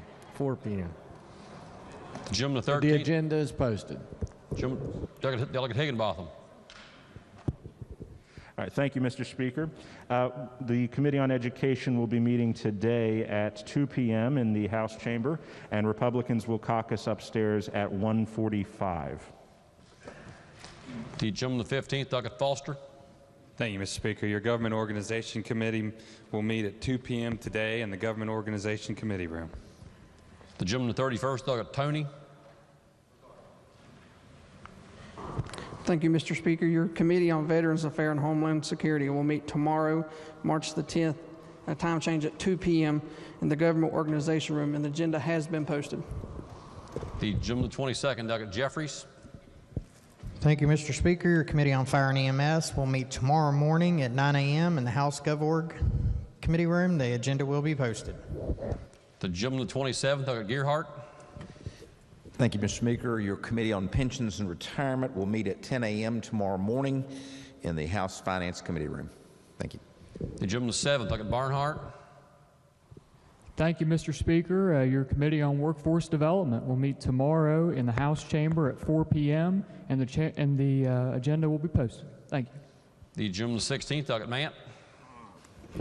Mr. Speaker, thank you very much, and good afternoon, everybody. Your Committee on Small Business Entrepreneurship and Economic Development will meet tomorrow at 10 a.m., and the agenda has been posted, and that will be in the GovOrg room. The gentleman the 54th, Doug Hott. Thank you, Mr. Speaker. Your Committee on Banking and Insurance will meet tomorrow, March 10th at 9 a.m. in the House chamber. The agenda has been posted. Lady in the 52nd, Doug Saipo. Thank you, Mr. Speaker. Your Committee on Seniors, Children, and Family Issues will meet at 3 on Wednesday afternoon in the House Government Organization Room, the committee room, and bring your computers, and the agenda has been posted. That's great. The gentleman the 44th, Doug Hannah. Thank you, Mr. Speaker. Your Committee on Prevention and Treatment of Substance Abuse will meet tomorrow, the 10th, in the Government Organization Room at 1 p.m. The agenda will be posted. The gentleman the 22nd, Doug Maynard. Thank you, Mr. Speaker. Your Committee on Technology and Infrastructure will meet at 2 o'clock in the House chamber tomorrow. The agenda is posted. Also, the presentation from Frontier Communications will be tomorrow at 3 o'clock on Teams meetings. Everybody should get an email with the instructions should be sent out. Also, your subcommittee on naming resolutions will be in the chairman's office at 2:30 today. At 2:30 today. Thank you. The gentleman the 25th, Doug Painter. Thank you, Mr. Speaker. Your Committee on Agriculture and Natural Resources will meet at 8 a.m. Wednesday in the House GovOrg room. The agenda has been posted. The gentleman the 61st, Doug Barrett. Thank you, Mr. Speaker. I'd like to encourage members to visit the American Trucking Association Share the Road Tractor and Trailer on Canal Boulevard today until 4 o'clock. And also the Trucking Association reception will be this evening from 5 to 7 at the Omega office. Thank you. The gentleman the 63rd, Doug Hardy. Thank you, Mr. Speaker. Your Committee on Political Subs will meet at 1 o'clock tomorrow. That's a time change, 1 o'clock tomorrow in the House chamber. Thank you, Mr. Speaker. Lady from the 49th, Doug Summers. Thank you, Mr. Speaker. Your Committee on Rules will meet tomorrow morning at 10:45 in the House Judiciary Committee room. Lady from the 41st, Doug Tully. Thank you, Mr. Speaker. Your subcommittee of the Committee on Health and Human Resources will meet tomorrow, Wednesday, March 10th at 4 p.m. in the House Judiciary Committee room, 418. Thank you. Lady from the 38th, Doug Graves.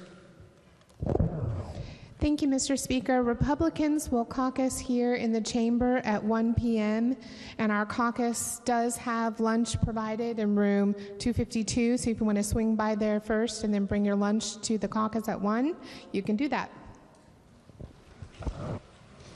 Gentleman to 56, Doug Howe. Mr. Speaker, thank you. Your remarks by members will be tomorrow at 5 p.m. in the House chamber. Gentleman the 3rd, Doug Fluharty. Thank you, Mr. Speaker. Democrats will caucus in the GovOrg room at 1 p.m. and lunch will be provided. Lady in the 4th, Doug Zukoff. Thank you, Mr. Speaker. I would like to ask that the comments from the delegate from McDowell County about his friend Craig Havens be printed in the appendix of the journal. Are there any objections? There are no objections. Are there further announcements? If not, the question before the House is the motion by the lady from the 49th that the House stand adjourned at 11 a.m. tomorrow. Those in favor will say aye. Any opposed will say no. The ayes have it. The House is adjourned at 11 a.m. tomorrow.